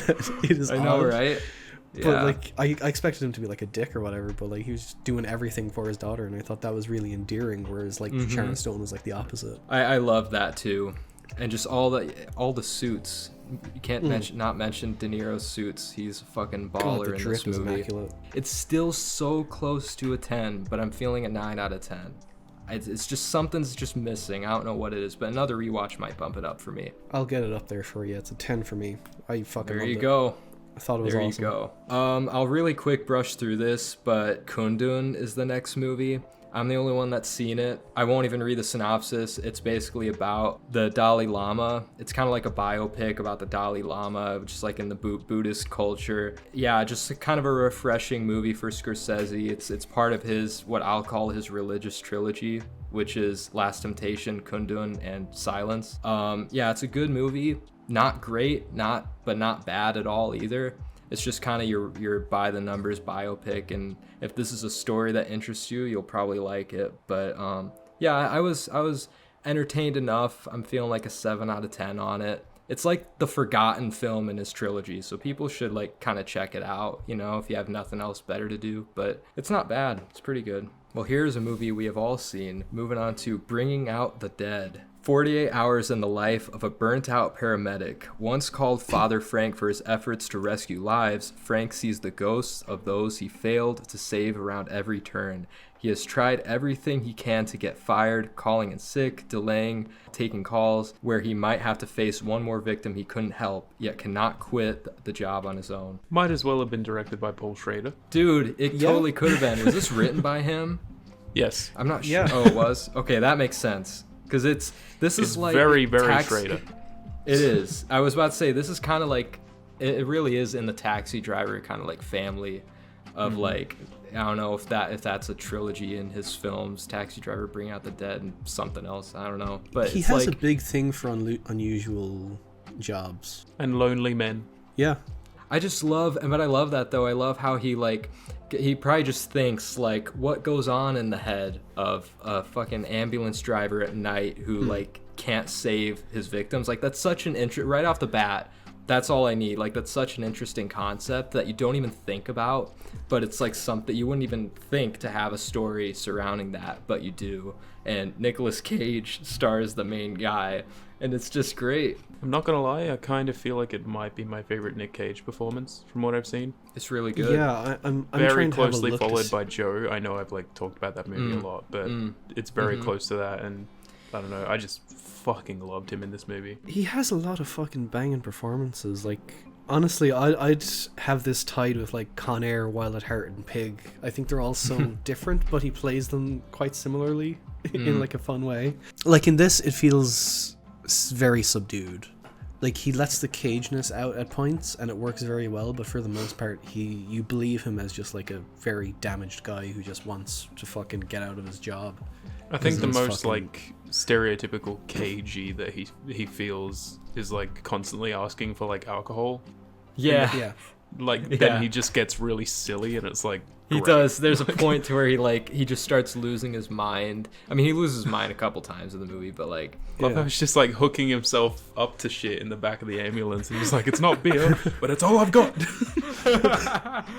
it's a weirdly funny movie at times too. Yeah, it's like very dark humor, but I was like laughing quite a bit. Like there's Very a lot of dark funny humor. moments. Like there's the hospital security guard who refers to himself in the third person. Don't make me take off my Yeah. sunglasses. Yeah. Yeah, just the crazy characters. There's a lot of character in the movie too. Like that one guy that constantly just wants to like die, but like they keep saving him. Yeah. Or like he's about to kill himself and I have to talk about Ving Rhames. He's so Oh, fucking he's so funny. funny. He's Yeah. great. Like That one scene. the entire I Be Bangin' scene is a Yeah. work of art. I Yeah. love that shit. Oh, Fuck, it's it's so hilarious. good. When he has all them joined hands and shit, that was hilarious. That was great. I love how like Um, she tells him like what the guy's like real name is, and he's just like, "All right, I Be Bangin', we're gonna save it." I love that. Just the humor is spot on, man. Yeah, it's great. I do love that, like, you know, he's paired with like 3 different people throughout the movie, and they're both like different personalities that you'd expect to get into something like paramedics. Like you got John Goodman, who's like more straight-laced than the other two. Like he's pretty much the straight guy of the movie, if anything. And then there's fucking Ving Rhames, who's like, you know, kind of evangelical. He's fucking chipper, and he's Yeah, fucking very. always happy. And, then there's you got, fucking what's his name? Fuck, Oh, that his name's on the tip of my wanker, Tom tongue. I can't Sizemore. think of his name, but like kind of the Tom Sizemore. sadistic type, like kind of like Yeah, the more he weird, was sadistic, unhinged. Yeah, he's just fucking completely weird. detached and sociopathic. Like he's become numb to all of it. Like I love that too. How he keeps getting paired with them and like. Yeah, I it don't feels know, like it's just- 3 like separate stages of the movie because of that as well. I have a major issue with this movie in its needle drops, which is kind of a strange one. Because a lot of the music kind of feels like it's just shoved in there. It doesn't feel like it's purposeful at all. I would get it if it was like diegetic, where it was like it's playing on the radio. But it feels like inserted at weird points. And like there's one point where a fucking REM song I love starts playing, and it's just like, oh, this kind of feels out of place. I do And think there's, there like, were some- some The only- scenes where like the music was a bit overbearing, and like, you know, you don't have to have a song here really. Yeah. I will defend that though in the fact that like if I was to kind of try and find a deeper meaning as to why he did that, I really think the movie already is kind of chaotic, and so adding that in there adds to that kind of chaotic feeling. I'm able to kind of like put the theme or the mindset of Nick Cage over on like as a filter over all this stuff, and it just adds to like the chaotic nature of the movie. And that includes the kind of random needle drops and stuff, which they didn't bother me, but I see what you mean, I guess. It is one of his best shot movies as well, I have to say. Oh, yeah. From what It's I've seen, great. at least. The lighting is fucking crazy. I also read a little thing on the trivia about this movie that apparently Martin Scorsese did not enjoy making this movie at all. He really just cracked under pressure and had enough by the end of it, and I can see why. A lot of the set pieces or whatever look like they were so fucking hard to put together, and it just looked chaotic a lot of the time. So I do get that, but the movie's better for it. Yeah. It really throws you into the chaos, and you feel like you're there. You feel like you're part of it, and you can't get out. And that's the best way I would describe this movie, is a nightmare I just couldn't wake up from, honestly. Yeah. Because I was just fuck, man, get me the fuck out of this movie for a second. Once it ended, I felt a kind of bit of relief, because I was oh my god. Kind of like how After Hours felt like a nightmare. This I kind of feel like this took the feeling that you were supposed to get from After Hours and improved on it. That's just me though. Just because it is a nightmare of a night, kind of, but night after night after night. I don't know about improved for me, but it just doubled it, I guess. Yeah. Yeah. It's just so unhinged.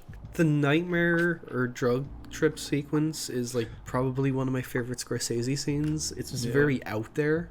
It feels more Lynchian than fucking Scorsese, which fucking rocks. With all the ghost hands coming up from the floor and shit. I think that stuff, the visuals were fucking crazy. It's so strange. To see that kind of shit in a Scorsese movie, I was what is this? It's a side to drugs that he doesn't usually depict in his movie, because he's always showing drugs in almost a glamorized way, in Goodfellas, or cutting the cocaine, making the money. But in this way, it's a horrifying way. This was 1999, and that wasn't around the period that he was doing drugs, really, was he? No, I think he was doing it earlier, wasn't he? However, it feels like he's doing the most drugs on this movie. It does. In my opinion. But yeah, it's an amazing movie, actually. I love it. 9 out of 10. I'm feeling a 9 right now. I really liked it a lot. I'd give it a very enthusiastic 8 out of 10. It's very, very close to a 9, but there's certain elements that just kind of bring it down a little for me, but it's still awesome. I still really loved it, and I will rewatch it someday. All right, quick brushing through Gangs of New York, because I think I'm the only one that's seen it. It's just it takes place in the 1800s. It's about this kid that his father gets murdered in this gang war by Billy the Butcher, who's played by Daniel Day-Lewis. A lot of people like this movie. I tried rewatching it. I couldn't even get through the rewatch. To me, it's just kind of uninteresting and just kind of bloated. I know I'm alone in this because everyone else seems to really like it, but I can never just get into this movie. It just kind of comes off bland, and the story's not that interesting to me. But I'm feeling a 6 out of 10. All right, moving on to The Aviator. I know, right? We're in 2004 already. It's worth mentioning that he is now collaborating a lot with Leonardo DiCaprio. So this is kind of a turning point in his career, at the start of the 2000s.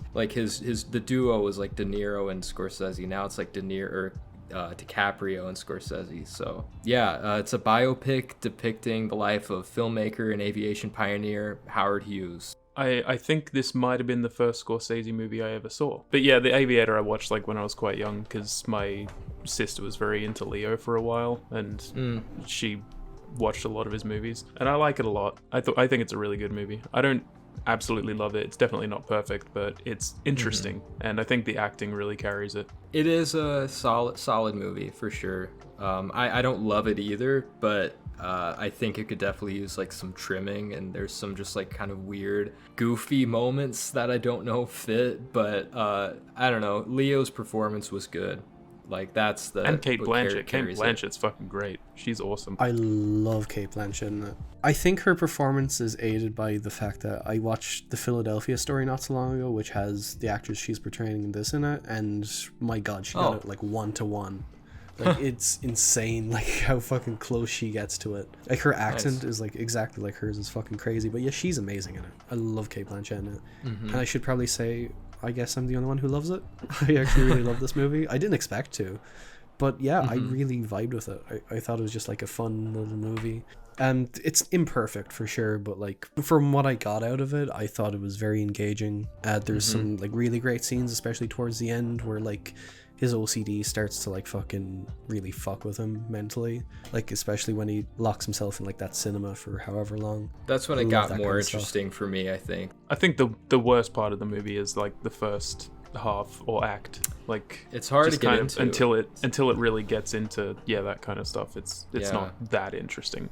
But yeah, I'm feeling like a 7 out of 10. Unfortunately, the length really prevents a lot of like rewatchability for me. I just don't know if I would want to set aside the time again to rewatch it. But it's still it has a lot of great scenes, a lot of memorable lines for sure. I'm probably going with an 8 out of 10. Really like it. It's a good movie. And I'm going with a 9. Bam, bam, bam. 7, 8, 9. Next one is The Departed, or how I like to call it, The Departed. The I like to Departed. call it Infernal Affairs. Whoa, come on. Wow. Get out of here, you Damn. hipster. Didn't even like that movie.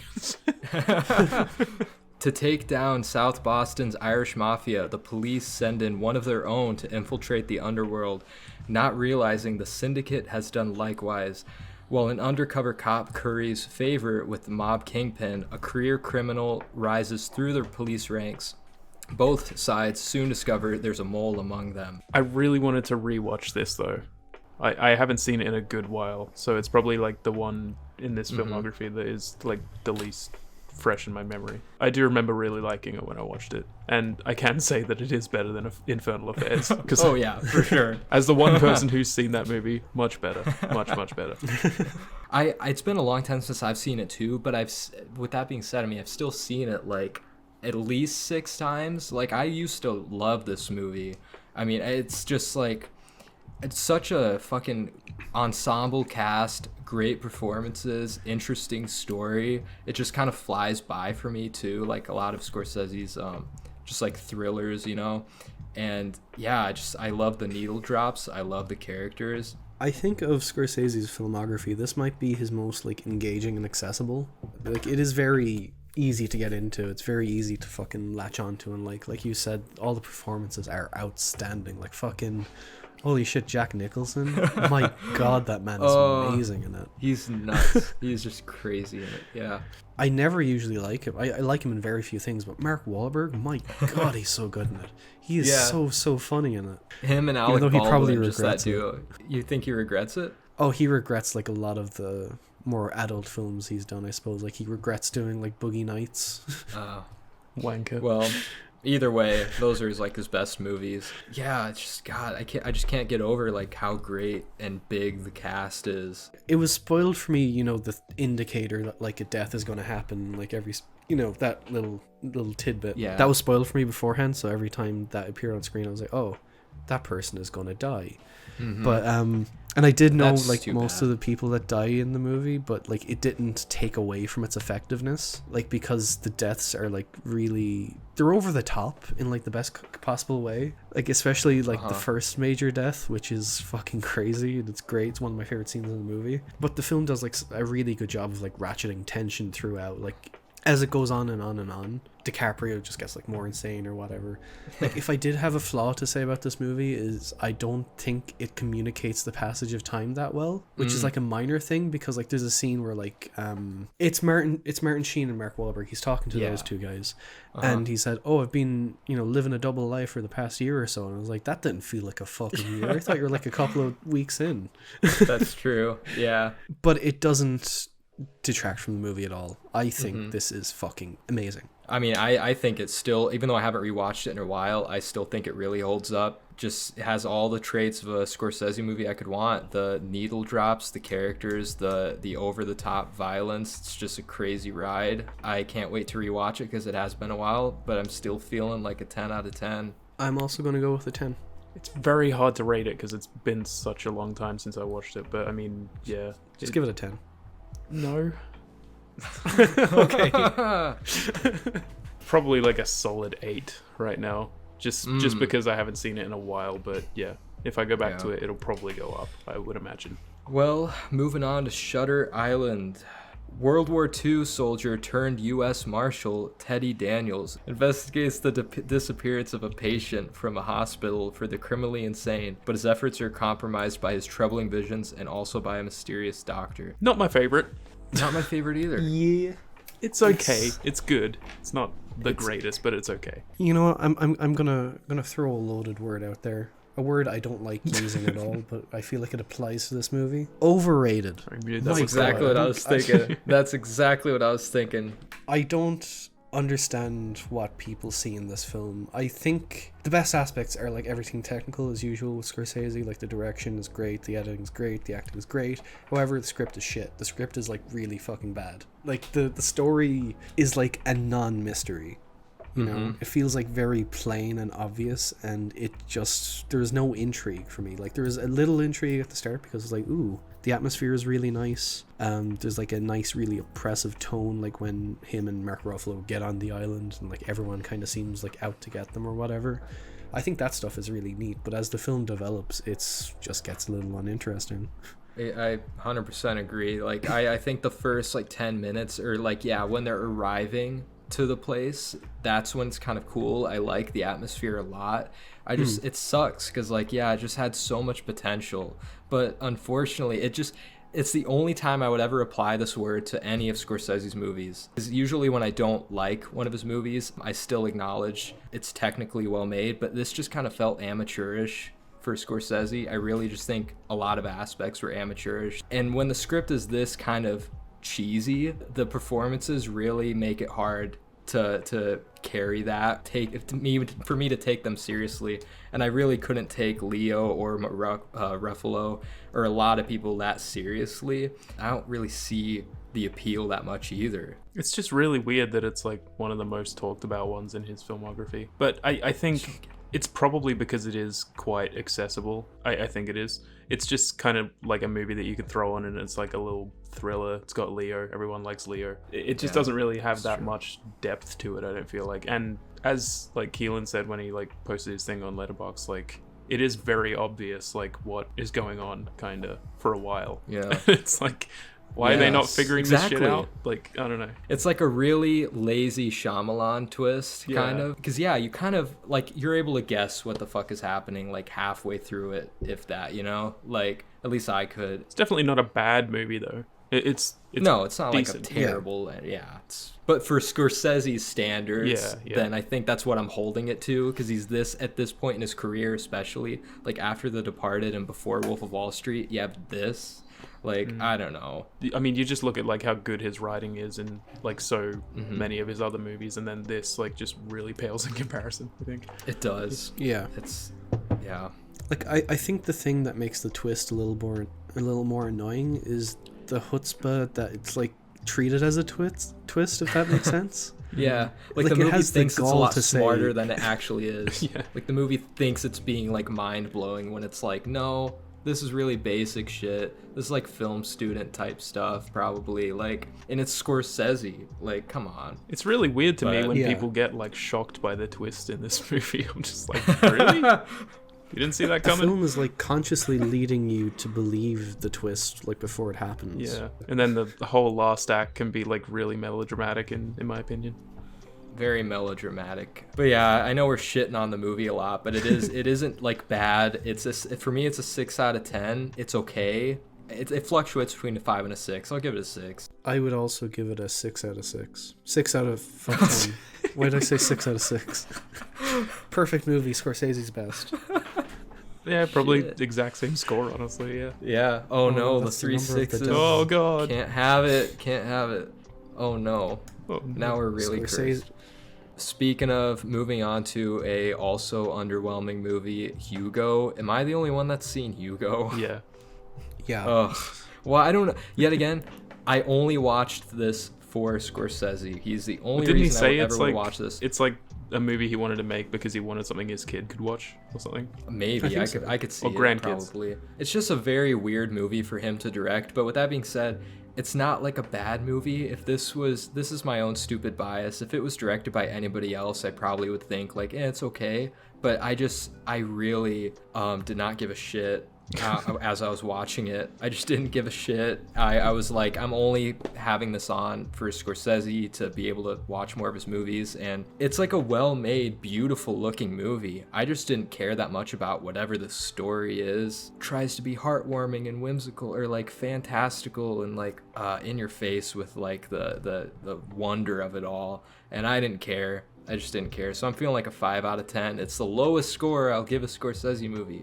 5 out of 10. All right, moving on to The Wolf of Wall Street. A New York stockbroker refuses to cooperate in large securities fraud case involving corruption on Wall Street, corporate banking, world, and mob infiltration, based on Jordan Belfort's autobiography. What I was gonna say is, I think this is like the Scorsese movie of our generation, because I feel like every decade has that movie that like defines his era in filmmaking. Like the 70s had Taxi Driver, 80s had Raging Bull, 90s had Goodfellas, 2000s has The Departed, and I think Wolf of Wall Street does that for the 2010s. Yeah. It's Shutter Island. What do you mean? Haven't. Oh, fuck you. I don't think I've met a single person who hasn't seen Wolf of Wall Street and doesn't like it. Yeah, Wolf of Wall I mean, Street is great. I would say I haven't met somebody who hasn't seen it, but I mean, there are definitely people who don't. Some people who don't like it, but it's mostly loved. It's mostly loved. I think the reason some people don't like it is because like it really does kind of glamorize the lifestyle of a shitty person, and like kind of like you're just like wallowing in like greed and excess and like partying of it all, and just it's a crazy ride. It's just a crazy ride of a movie. It's a fun, it's a very fun movie.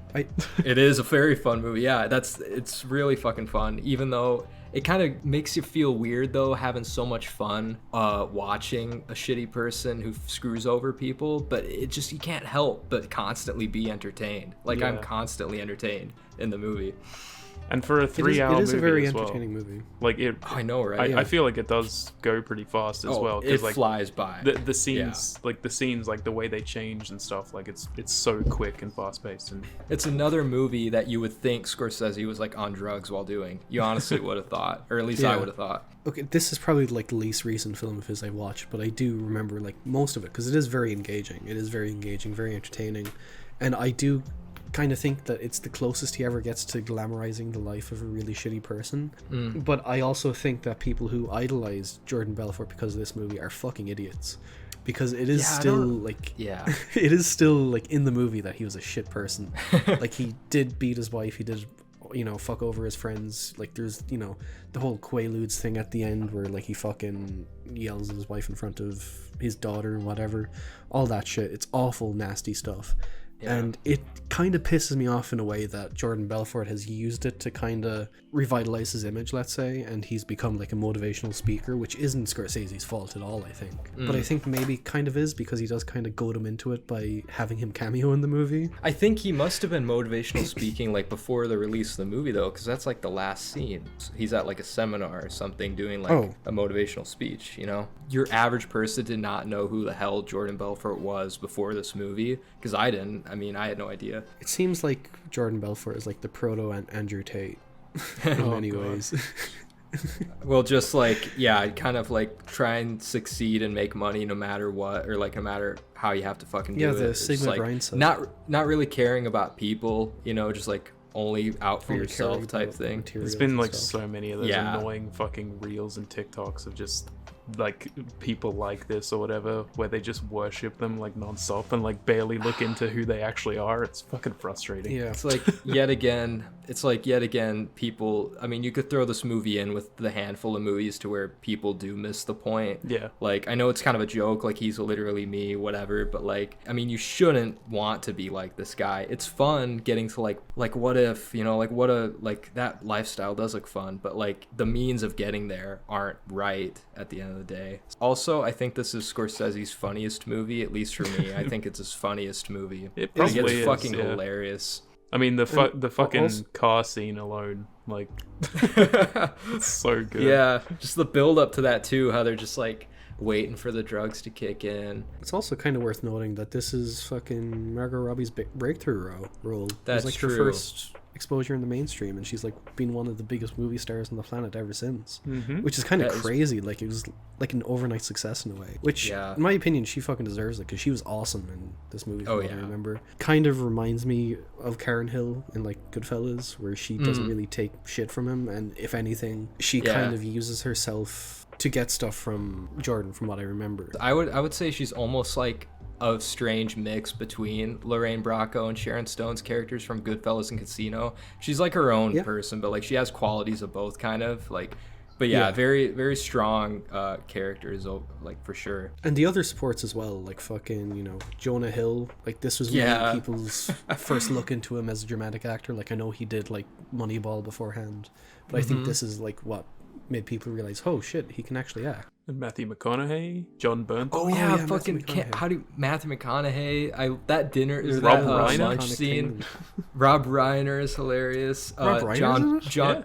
Yeah, Rob Reiner. He's like he's Oh, his shit. dad. Yeah, he's his dad, I'm pretty sure, and he's fucking hilarious. He's like one of the funniest people in the movie for me. And John Bernthal is really good. Yeah, he's great. John Bernthal is I really just funny. fucking love I thought that he was guy. great He's in it. such a good actor. He's so cool.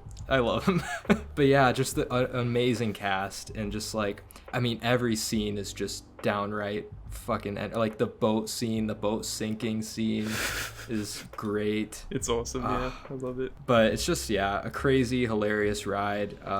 I yet another 10 out of 10. I'd probably give it a 10 as well, honestly. I really like it a lot. And I'm giving it an 8 out of 10. What? Mainly because I Whoa. need to rewatch it. That's mainly the only reason. It's probably closer to a 9. It could be a 9. You know, it's been so long that I don't think I can justify giving it like a 10 out of 10. Moving on, we got 3 movies left, and they're all big 3-hour epics. We got Sweet. Silence. 2 Jesuit priests travel to 17th century Japan, which has, under the Tokugawa shogunate, banned Catholicism and almost all foreign contact. I haven't seen it since like it came out, and I was very underwhelmed by it. I really want to rewatch it. I was planning on doing it beforehand, but you know. My first viewing was actually kind of similar, I guess. Like I don't know if I was underwhelmed my first time, but it kind of just like came and went in my mind. But man, this rewatch, it definitely like, it just kind of cleared a lot of things up for me and really like opened my eyes to a lot more of the deeper things going on in the movie.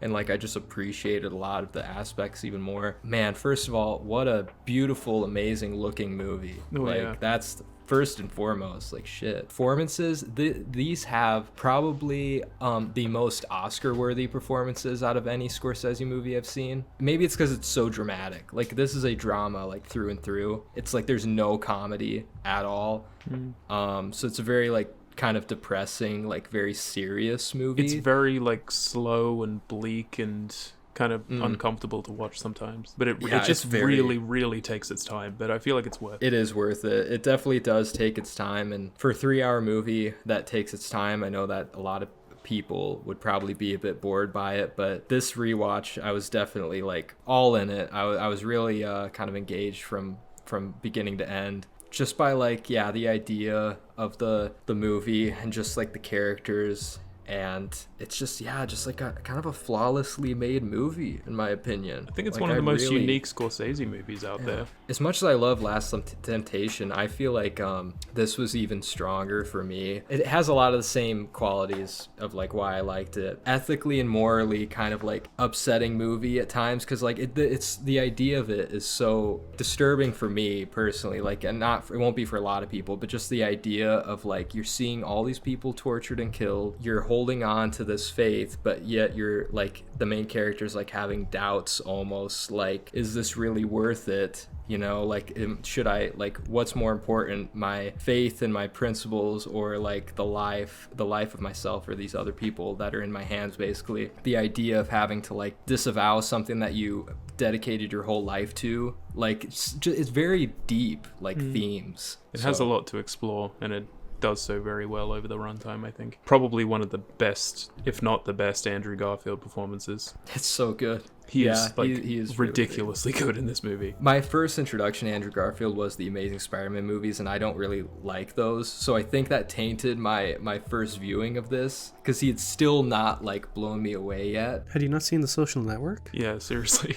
Oh shit, no, it's true. That's true. That would have been like the first one where I was like, "Ooh, who's this fucking guy?" Yeah, I mean, overall, a rewatch helped tremendously for me. So, like, I'm feeling, honest, I'm not afraid to give it a 10. I really think that Silence is like a perfect religious drama. I'm not afraid either. It's a fucking 10. Hell Amazing yeah. movie. I wasn't expecting that. Seriously, Yeah. I fucking love Silence. I know I don't have like too much to say about it, but it's kind of just like hard to talk about a lot of it, and there's just so much to unpack with that movie, so I don't feel like we have the time. Exactly. A lot of these movies literally could be like almost their own episodes. Yeah. Because there's so much. 6 out of 10. Fuck you.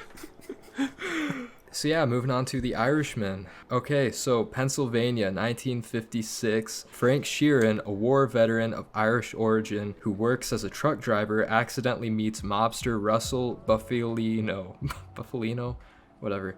Once Frank becomes his trusted man, Russell sends him to Chicago with the task of helping Jimmy Hoffa, a powerful union leader related to organized crime with whom Frank will maintain a close friendship for nearly 20 years. I just rewatched this like a few days ago, and I'm so glad I did. Did you guys get to see this in theaters? No. I did, and it was all the better for it.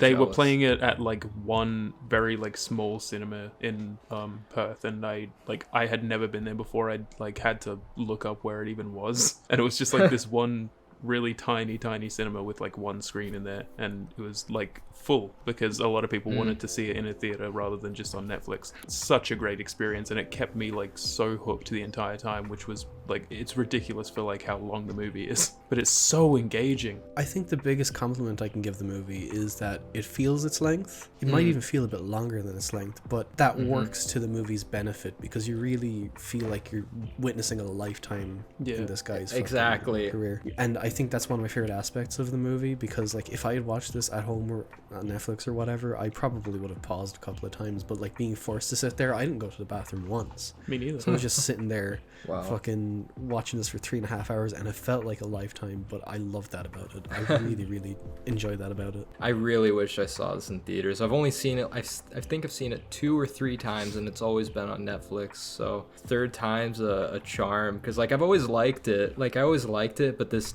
third time I really did love it, and because I was just like so on board with like the characters and the story, and just like, yeah, the length, it is one of the few times that like when you feel the movie's length, it really makes sense, because like you're watching decades of these people's lives basically. It's like the perfect, if Scorsese was to never direct a gangster movie again, that'd be perfect, because this is like the perfect send-off of that type of movie. It I feel like kind in of general, it kind it of would be- felt like if it was his last movie, it would be very fitting. It could have been.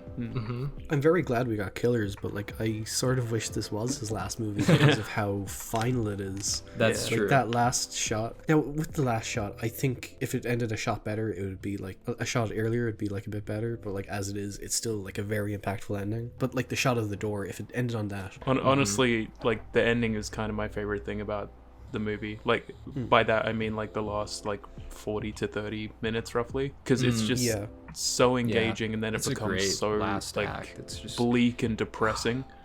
And it's like that entire section of it is just so like hard to watch sometimes, especially because of DeNiro's performance. Like he's so fucking good. he is amazing. phenomenal. And Joe Pesci as well. Pacino. It was so Pacino good to was see Joe so Pesci fun. come And all back. the cast in Yeah. this movie as well. Fucking Stephen Graham, Ray Romano. Stephen Graham. Oh, Bobby Ray Keitel. Romano. I love Bobby love Ray Cannavale. Romano. Jesse Plemons. Fucking Al Pacino, though. I gotta say, Yeah. Al Pacino, he is the star of the movie for me. Even though De Niro has like an amazing performance, and Joe Pesci does too, Al Pacino, every scene with him, I was there. I was totally there for it. And he is so hilarious in this movie. I can't get over how funny Al Pacino is in this fucking movie. He's great. Yeah. The one Yeah. scene that sticks with me in this movie is when like Pacino is like giving Stephen Graham shit for turning up to a meeting late. I I love love that that scene so much. Oh, It is that scene is so good. Fuck. Yeah, my favorite scene though. I don't. This is probably not my favorite scene, but like you could make a whole compilation of Al Pacino moments in this movie. But like one of my favorite moments with him was when that assassination attempt in the courtroom, where the guy tries to go up and shoot him, and it doesn't work. After they beat the shit out of the guy, then he's like giving a speech, and all of a sudden people are just taking notes. You charge a guy with a gun, with a knife, you run away, and they all clap like, yeah. It's fucking hilarious. I love that scene so much. I think of that scene often for some reason. Like I look it up all the time. There's a lot of really memorable moments in this, and I think the film does have a lot of criticism towards it because of like the de-aging and stuff, which I personally don't have a problem with. I think it's fine for how it's used. Like it's more artfully done than like, you know, a Marvel movie or whatever with the de-aging. But it didn't ever really it bother works me. for me. To me, the only moments to where, if I was to be nitpicky, the only moments that do kind of strain credibility for me early on. First off, I think he's supposed to be in like his early 30s at first. Robert De Niro is, and he just looks too old. And there's only so much they can do. I understand to like de-age him, but he just kind of moves and talks like an old man. Like when he beats the shit out of the storekeeper that like pushed his daughter early on, he just kind of kicks like an old man, and it's like you're supposed to be a young, like not middle-aged, if that. He has all the mannerisms of an old Robert De Niro, but with like a young, trying to look young face. That's my only nitpick. I'm fine with that because Goodfellas has like a similar problem. I mean, with Not Goodfellas problem, though, because I don't know. I believe it more in wait. Goodfellas though, because they like just dye his hair gray, and it's like, yeah, that looks right. I mean, that looks about right Yeah. for me. But like when he's introduced in Goodfellas, I could not stop laughing because really it is like, oh, this guy he mustn't have been older than 25, and it's like a fucking 50-year-old De Niro. And it's Yeah, it's that's so true. funny. Hey, the mafia ages you. It just really does. Shit, man. I don't know. This is a big gangster epic, and it really would have been a great like last movie of Scorsese's. And I hope it is the last gangster movie he makes. There's not much more you can do with the genre, and I think this is just a perfect send-off for that genre. It's a perfect trilogy, like gangster trilogy. You got Goodfellas, Casino, and Irishman. It's like a perfect gangster trilogy. Yeah, no, the killing of Jimmy Hoffa was done so The entire superbly, sequence so is artfully. so It's- brilliant. It kind of had to happen because it happened in real life. When Jimmy Hoffa gets killed, that's when the movie stops being fun for me, because he was like what was keeping it so fun for me. It's still an amazing movie from then on, But but it like, transitions I'm very well into that whole like bleak period that I was That's talking true. about, and it's I really like how it does that. exactly. So like it had to happen for sure, but like I just hate to see him die every time. I'll give it a fat 10 out of 10. I think it's perfect. Yep, it's a 10. Oh my god, is this the first Scorsese movie we're all giving a 10 out of 10? I It guess might be, is. which is fucking crazy. But Yeah. it's interesting how differing our takes are. I like that. Yeah, me There too. are still So, some yeah. where it's like we need to rewatch them and see how I feel Rewatch, then. yeah. But yeah, for sure. But yeah, The Irishman's a fat 10 out of 10. It's awesome. It I love is. Hell yeah. Finally, his most recent movie, Killers of the Flower Moon. When oil is discovered in 1920s Oklahoma under Osage Nation land, the Osage people are murdered one by one until the FBI steps in to unravel the mystery. So yeah, this is based on the book, which Which you read. I did read. Not sure if that helped me or not, to be honest. It's one of those weird times where I wish I saw the movie without the book knowledge. Correct me if I'm wrong, but I'm guessing like the book would be like more procedural. It's and less very dramatic. It's just like procedural. very just factual, you know. It is. The book is like, it's like 60% factual procedural, like 40% dramatized and kind of like fictionalized. So it's very it's almost like you're reading a biography, but then there's moments that feel like a fucking like movie. Yeah, the book was good. It's very different from the movie, and like the perspective change is the biggest, most jarring difference. But we'll just talk about the movie. I won't need to compare it to the book. Great movie.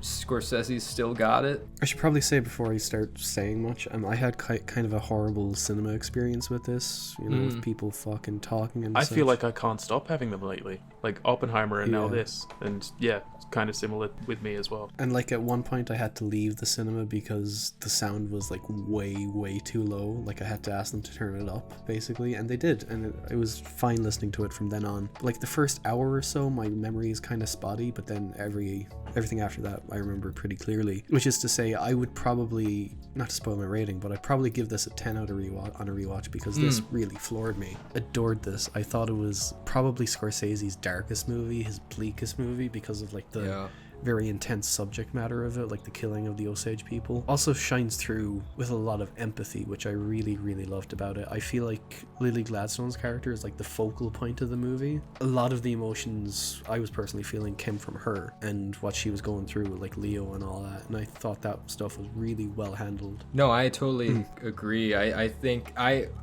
saw somebody else say this, and I totally agree. Like I almost would have liked it more if like the main character was her and you were seeing all this stuff happen through her eyes. I think a lot as of people have been opposed saying to that. Leo. Yeah, just because like to me, and this is the only time I'll mention the book again, is that in the book it is a full-on mystery to where you do not know who is doing this until near the end of the book. But in this, when we're following Leo, we kind of already know what's going on, like all of his interactions. I think with, that's a good you know, move though, because I think it makes the movie a lot more interesting when you like can see what they're doing and like can see how it's like making them feel conflicted, like especially Leo's character, obviously. I also agree, but mainly from the standpoint of you're kind of forced to deal with like the atrocities that they're dealing with and like how they're so casually going about it. You know, it feels like it's almost routine, and that's like the scariest thing about it to me. Yeah, that was what was kind of disturbing or like unsettling for me, was definitely the fact that like they're just so nonchalant about it. It's really kind of a fucked up thing that's happening, and it's like when we're following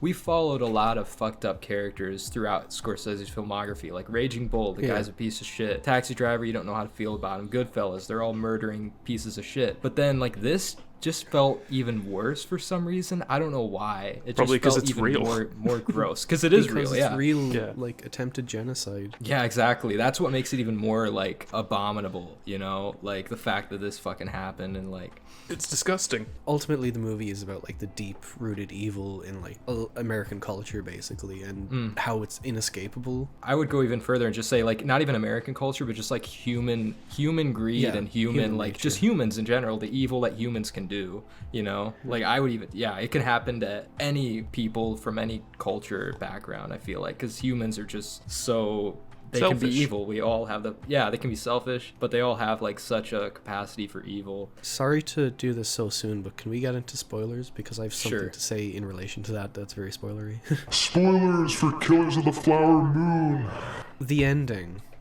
Such a fucking like skewering indictment of like true crime podcasts and stuff like that, to the point where like it feels so icky. Like it feels so exploitative. Like obviously it's not a fucking true crime podcast, it's like a radio show, but it's like the equivalent to what we'd have today.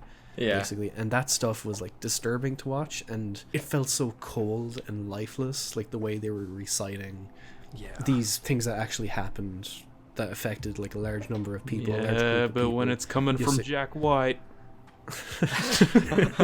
I'm listening. Yeah, I suppose, but That's that Scorsese himself. Yeah. yeah, his monologue was really fucking affecting, and if this was his final movie, that is also a great note to end it on. Like especially Suppose. with how empathetic like the very very end is, like where you see like the circle of the Osage people drumming and all that. It feels hopeful that Yeah. they've still survived through this attempted genocide, I suppose. It's very kind of uplifting note to end on, but also like a very dour note to end on, with like the commoditization of the sensationalization of such horrific events. No, that is a good point. Like that, I guess I can understand what they're trying to say then with doing that. With that being said, though, like I really think if I was to cut anything out of the movie, I think that time jump and that whole section, me personally, I wouldn't want it in the movie, just because to me it kind of just felt a bit out of place and jarring all of a sudden. Just like, okay, we're done with that story, here's this closing epilogue that like if it wasn't there, it wouldn't really take away anything. I don't know, because maybe it was like just me, because at that point I was just waiting for the movie to end. I really had to go to the bathroom, and it was like I was up for 19 hours at that point because it was such a long day at work. And so I was like, I just wanted the main story to wrap up and that to be it. I didn't need that whole ending, recapping all this stuff and listening to them talk. That's my own thing. If I was to cut anything, it'd be that last section. But I liked it personally. But I thought it was cool. because Yeah. of Jack White. It's part of it, yeah. No, that radio scene kind of like surmises like the thesis of the film for me, and I love it because of that. I love the juxtaposition of basically the wrap up of what was happening in the main story and then the legacy of it, I suppose, because it isn't something that's often talked about. Like, I wouldn't have known about this unless, you know, Scorsese made a fucking movie about it, which is kind of it's kind of scary, like thinking about like how many atrocities have kind of gone unnoticed by the general public. Yeah, I mean, but overall, fuck, I mean, the story, the cinematography, the performances, it's all just great. I mean, I don't know what more to even say. It's just great. I don't know if I'm alone in this opinion, but I honestly think the best performance was DeNiro. I don't know what it is. I just like he was so menacing, disturbing to watch, and like disgusting to watch sometimes. But like he just embodies all of it so fucking well. Like the nonchalantness of just like doing all of this shit and like going about your day and all that. Like it's just normal. It's like so fucking like pretending to give a shit about these people. Yeah. Like the fake niceties of it is like fucking disgusting. And I'm not entirely sure. Either. I'm not entirely sure about like the actual story itself. Like I didn't read the book. I don't know too much about it aside from what the movie showed me. It does seem like Leo was like really manipulated into this kind of shit. Yeah. And like you know, when you see him like, you know, break down at the end basically because one of his fucking kids died, like it is heartbreaking because it's like this really just didn't have to happen if you were smarter about it. And honestly, exactly, his character is so stupid. Like, it's you have to be stupid to be. It's actually painful to watch sometimes. You have to be this stupid to be like manipulated so quickly and easily into something so fucked up. Because like you can tell he has like humanity to him. He's not like you know, he genuinely he loves Molly, but like I think it's just he keeps following like everything that everyone tells him to do, and it's like no, just stop, please, for the love of God. I don't know if this is a little crazy to say, but I think it's the best I've ever seen Leo. I think he was phenomenal in it. Yeah. I've seen some people say that. I personally can't get behind it. I mean, but it's a great performance. I can't deny that. It's up there, but it's not like my favorite. Definitely not.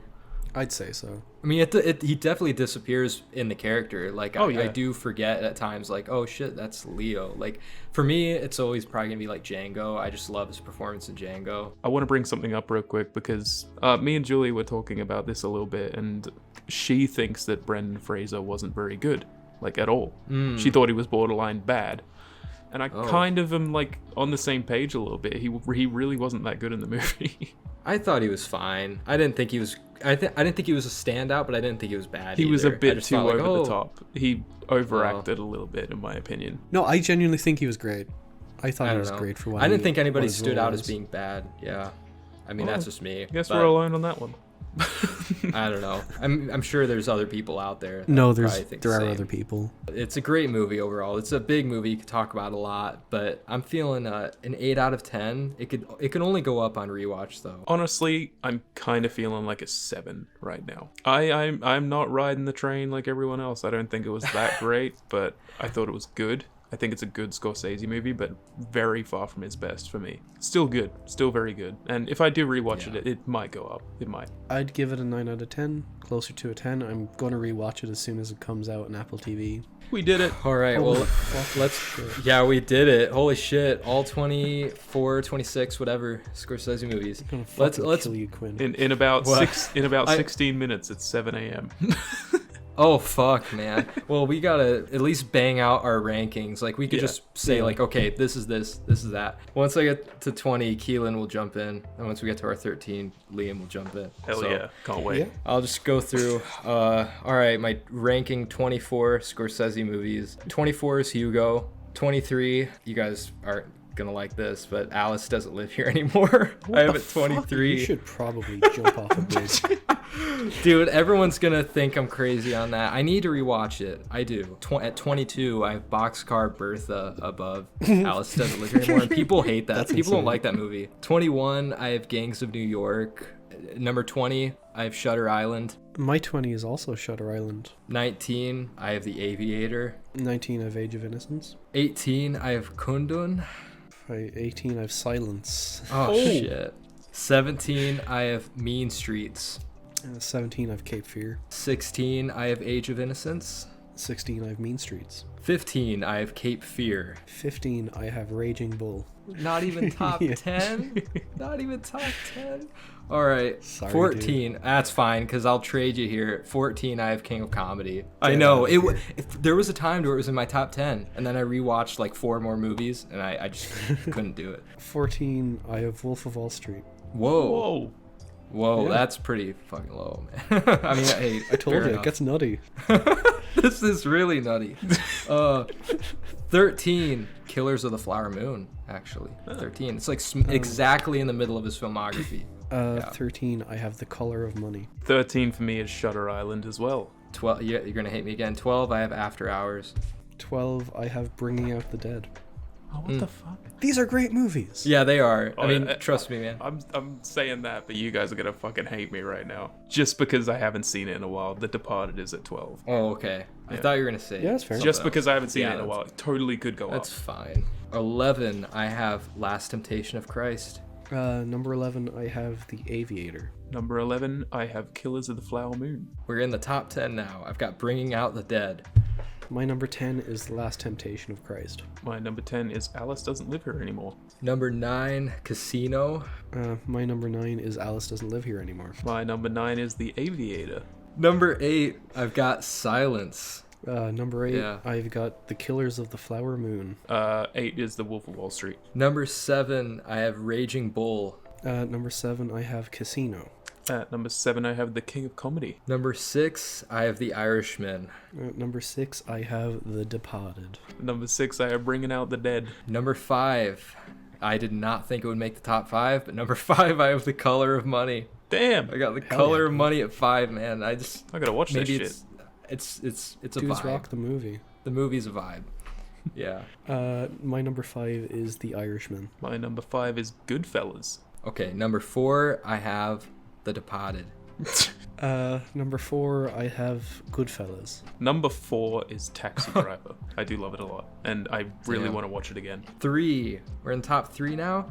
The Wolf of Wall Street at number 3. Oh, It's just a fun ass movie. I've had a lot of good memories with it. my number 3 is Taxi Driver. My number 3 is After Hours. This is a big moment for me because I've never been able to choose between these two movies, and they've constantly flip-flopped. I'm confident enough now. Number 2, I have Taxi Driver. That's a Quinn moment right there. That is a quick It is. This is groundbreaking for me. He's no longer literally me, so it kind of takes a bit of the power away from it. The top 2 right now for me are interchangeable. I adore them both equally at this point, but I'm going to go with my gut, and my number 2 is After Hours.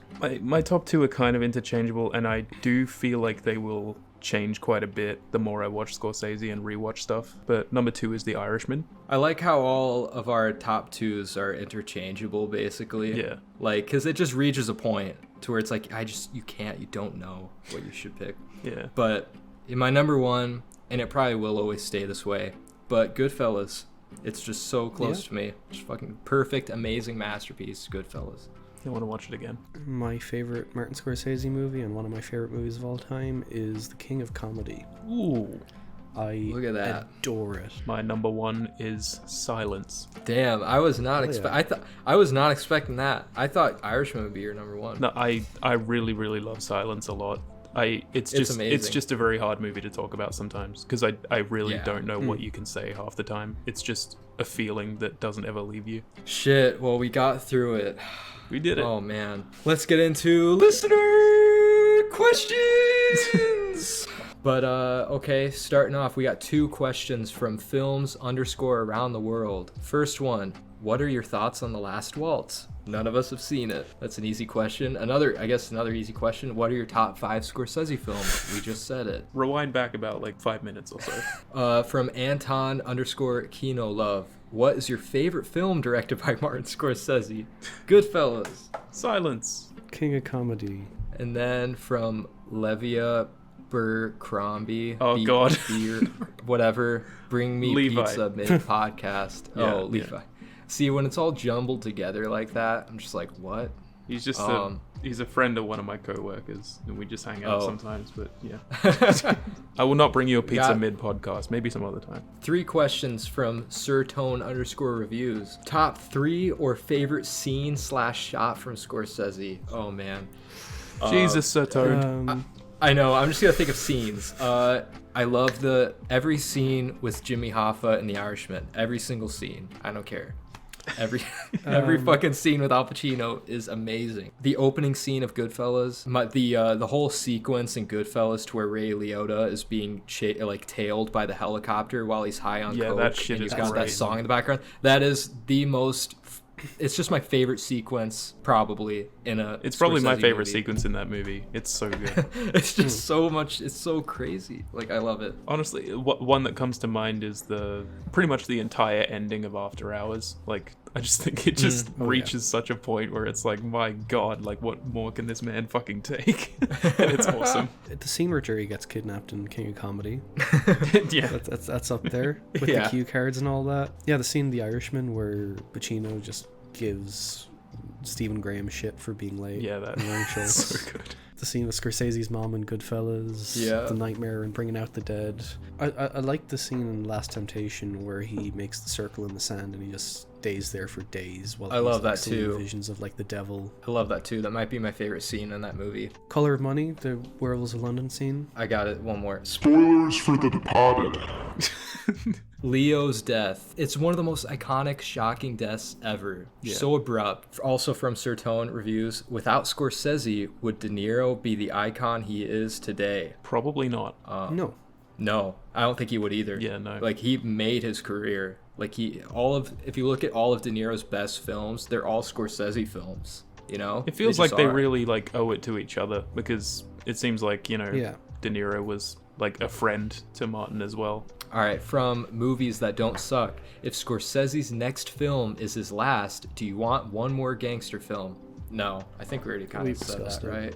Yeah. And I think that he's already talked about what his last movie's going to be. Yeah, it's a movie about Jesus again, isn't it? No, I think it's about gambling or something. No, but I swear on my life I saw it because there was news about this, that Scorsese met with the Pope to like get approval or something, or just talk to him about his upcoming movie. It's not like going to be like about the life of the Pope or anything, but like it's something like that. Like it's a religious movie, I thought. No, I heard that as well, but like I also heard that he wants to do another film with Leo and he might co-direct it. Yeah, I mean, that'd be cool, I Which is guess. strange. That's fine. Yeah, that is very strange, but I just hope that his last film is a good send-off, whatever it is, you know? But I don't Yeah. want to behold him to that because he is very old and he has said that like he just wants to keep working until he dies. So Yeah. if his last movie isn't like a major send-off, I won't be disappointed. You can't be disappointed with the legacy he has left behind, though. Like, Oh, no. yeah, Yeah. he's made so many you're fucking never- incredible films. You're never gonna do like a David Bowie Black Star where like he knew he was gonna die, so he made like this fucking major fucking send off for his whole career and his life. You know, it's like Yeah. a once in a lifetime thing, really. I That's don't think true. we'll ever see something like that. From All Right So Reviews, best era of Scorsese. I'm fond of his crackhead 80s era. I think that's where most of my favorites come from. Crackhead Marty like is After awesome. Hours and Yeah, it is. That is the 80s. I mean, I really want to say the 70s just because of Taxi Driver, but they were kind of rough in the 70s too. I would say the 90s. I just love Goodfellas, Bringing Out the Dead. I think Cape Fear was in the 90s. That was great. I don't. It's fucking hard, man. It's hard to say. Like each of my top 3 Scorsese movies were from the different eras, like the 2010s, the 90s, and then the 70s. So I can't choose. From Wholesome__ reviews, what is your least favorite aspect about Marty's filmmaking? the over-reliance on Gimme Shelter. I don't even, that doesn't even bother me though. Like every time that comes on, I'm like, yep, it's a Scorsese movie. I guess the only thing I could say is like sometimes I do want him to branch out and try new shit, and it doesn't always seem like he does, but when he does very well at it. I just think even though he definitely has a lot of range in his films, like he's made religious movies, gangster movies, character dramas, whatever. He definitely has like a niche, and he can just, he's mastered it, you know, at this point, like those certain types of movies. So I don't know. I just don't know right now if I have anything even negative like that is so consistent about his filmmaking that I could even say, you know. From All Right So Reviews, is Scorsese the GOAT, and why is it actually Spielberg? Come on. Come on. Scorsese is Why can't we love miles them better than both? Spielberg. I think Scorsese has remained so much more consistent than Spielberg. I was just going to say Spielberg- that. Yeah.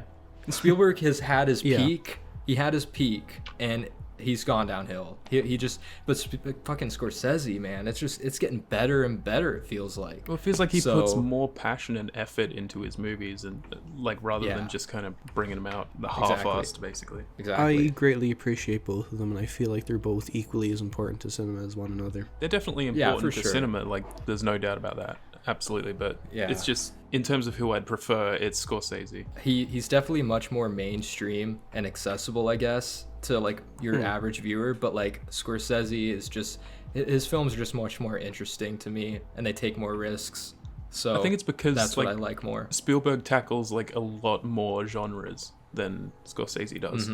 Because like That's true. Yeah. you can say that like Scorsese has different genre films kind of, but like it feels like most of them do stem from drama. So he feels more consistent in that way because of that. Like you'll never see Scorsese direct a sci-fi movie. Like Probably we just not. won't see that at this point. And last question from Sarah's Popcorn Chat: which actors do you want to see Scorsese work with? Ooh. I don't know. I mean, he's got his like set actors down at this point, you know. Yeah, he usually sticks with like the same group of people, but if I were to Yeah. pick, maybe Robert Pattinson. Oh, that'd Yeah. be great. I'd like to see Willem Dafoe make a return somehow. You Yes. know, he's only played Jesus, Actually- and I think he should come back. I'd love to see him work with Harrison Ford as well. I don't think know. that would be Maybe, awesome. yeah. I Like- think that would be great. For the right role, it could be, I guess. Yeah. Daniel Craig. I think that would be cool. Yeah, I sure. think Why he'd not? fit. Bradley Cooper. Yeah. Where's Bradley Cooper would and fit Scorsese? He would fit good. Christian Bale. Haven't seen a Christian Bale Scorsese Wait a movie. fucking minute. Has Brad Pitt ever worked with Scorsese? No. Oh, which man, is he should. surprising. He should.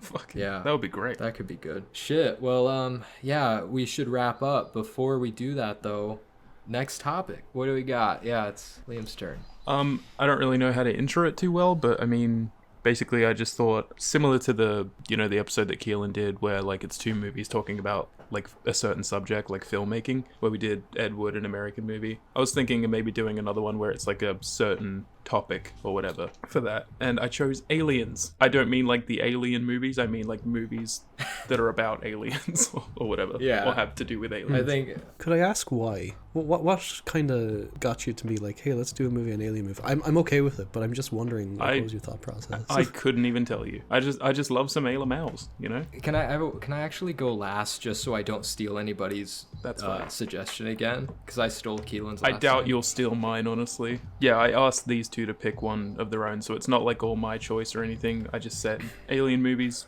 you guys pick a movie each. My one is a movie from 2013. I haven't seen it in probably about 8 years or so, maybe. It's called Europa Report. Ooh. Yeah, it's like a kind Not of... seen it. It's like a space exploration movie from 2013, and I remember finding it really interesting. It's got pretty like divisive reviews, so I don't know how you guys will feel about it, but that's always fun. Wow. I don't think it's like a alien focused movie, but I know that there is like stuff to do with aliens in there. I've actually never even heard of it. Yeah, it's really not talked about like at all. All right, we're going with a heavy hitter. I've never seen it. I don't think Liam's seen it. I think Quinn might have seen it. Close Encounters of the Third Kind. I've been wanting have to see seen that it. for a while. Fucking great movie. So yeah, I'm looking forward to that. Mm-hmm. I wanted to choose a movie that none of us have seen that I've been wanting to watch. It actually came out this year, and it is an alien movie called No One Will Save You. I'm sure you've been hearing about I it. have heard Oh. of that, yeah. I'm looking forward to that. Yeah, you can find me on all the socials. Check the link tree below. Letterbox. You can also find Martin Scorsese's Letterbox now. Oh Just yeah. saying. And you can find me at Movies Music Me on everything. Linktree in the bio. Yeah, you can find a link tree in the bio. And I'm on everything. I'm everywhere. Bye, Bye with that being everybody. said, bye. Peace out, bitches! Nice.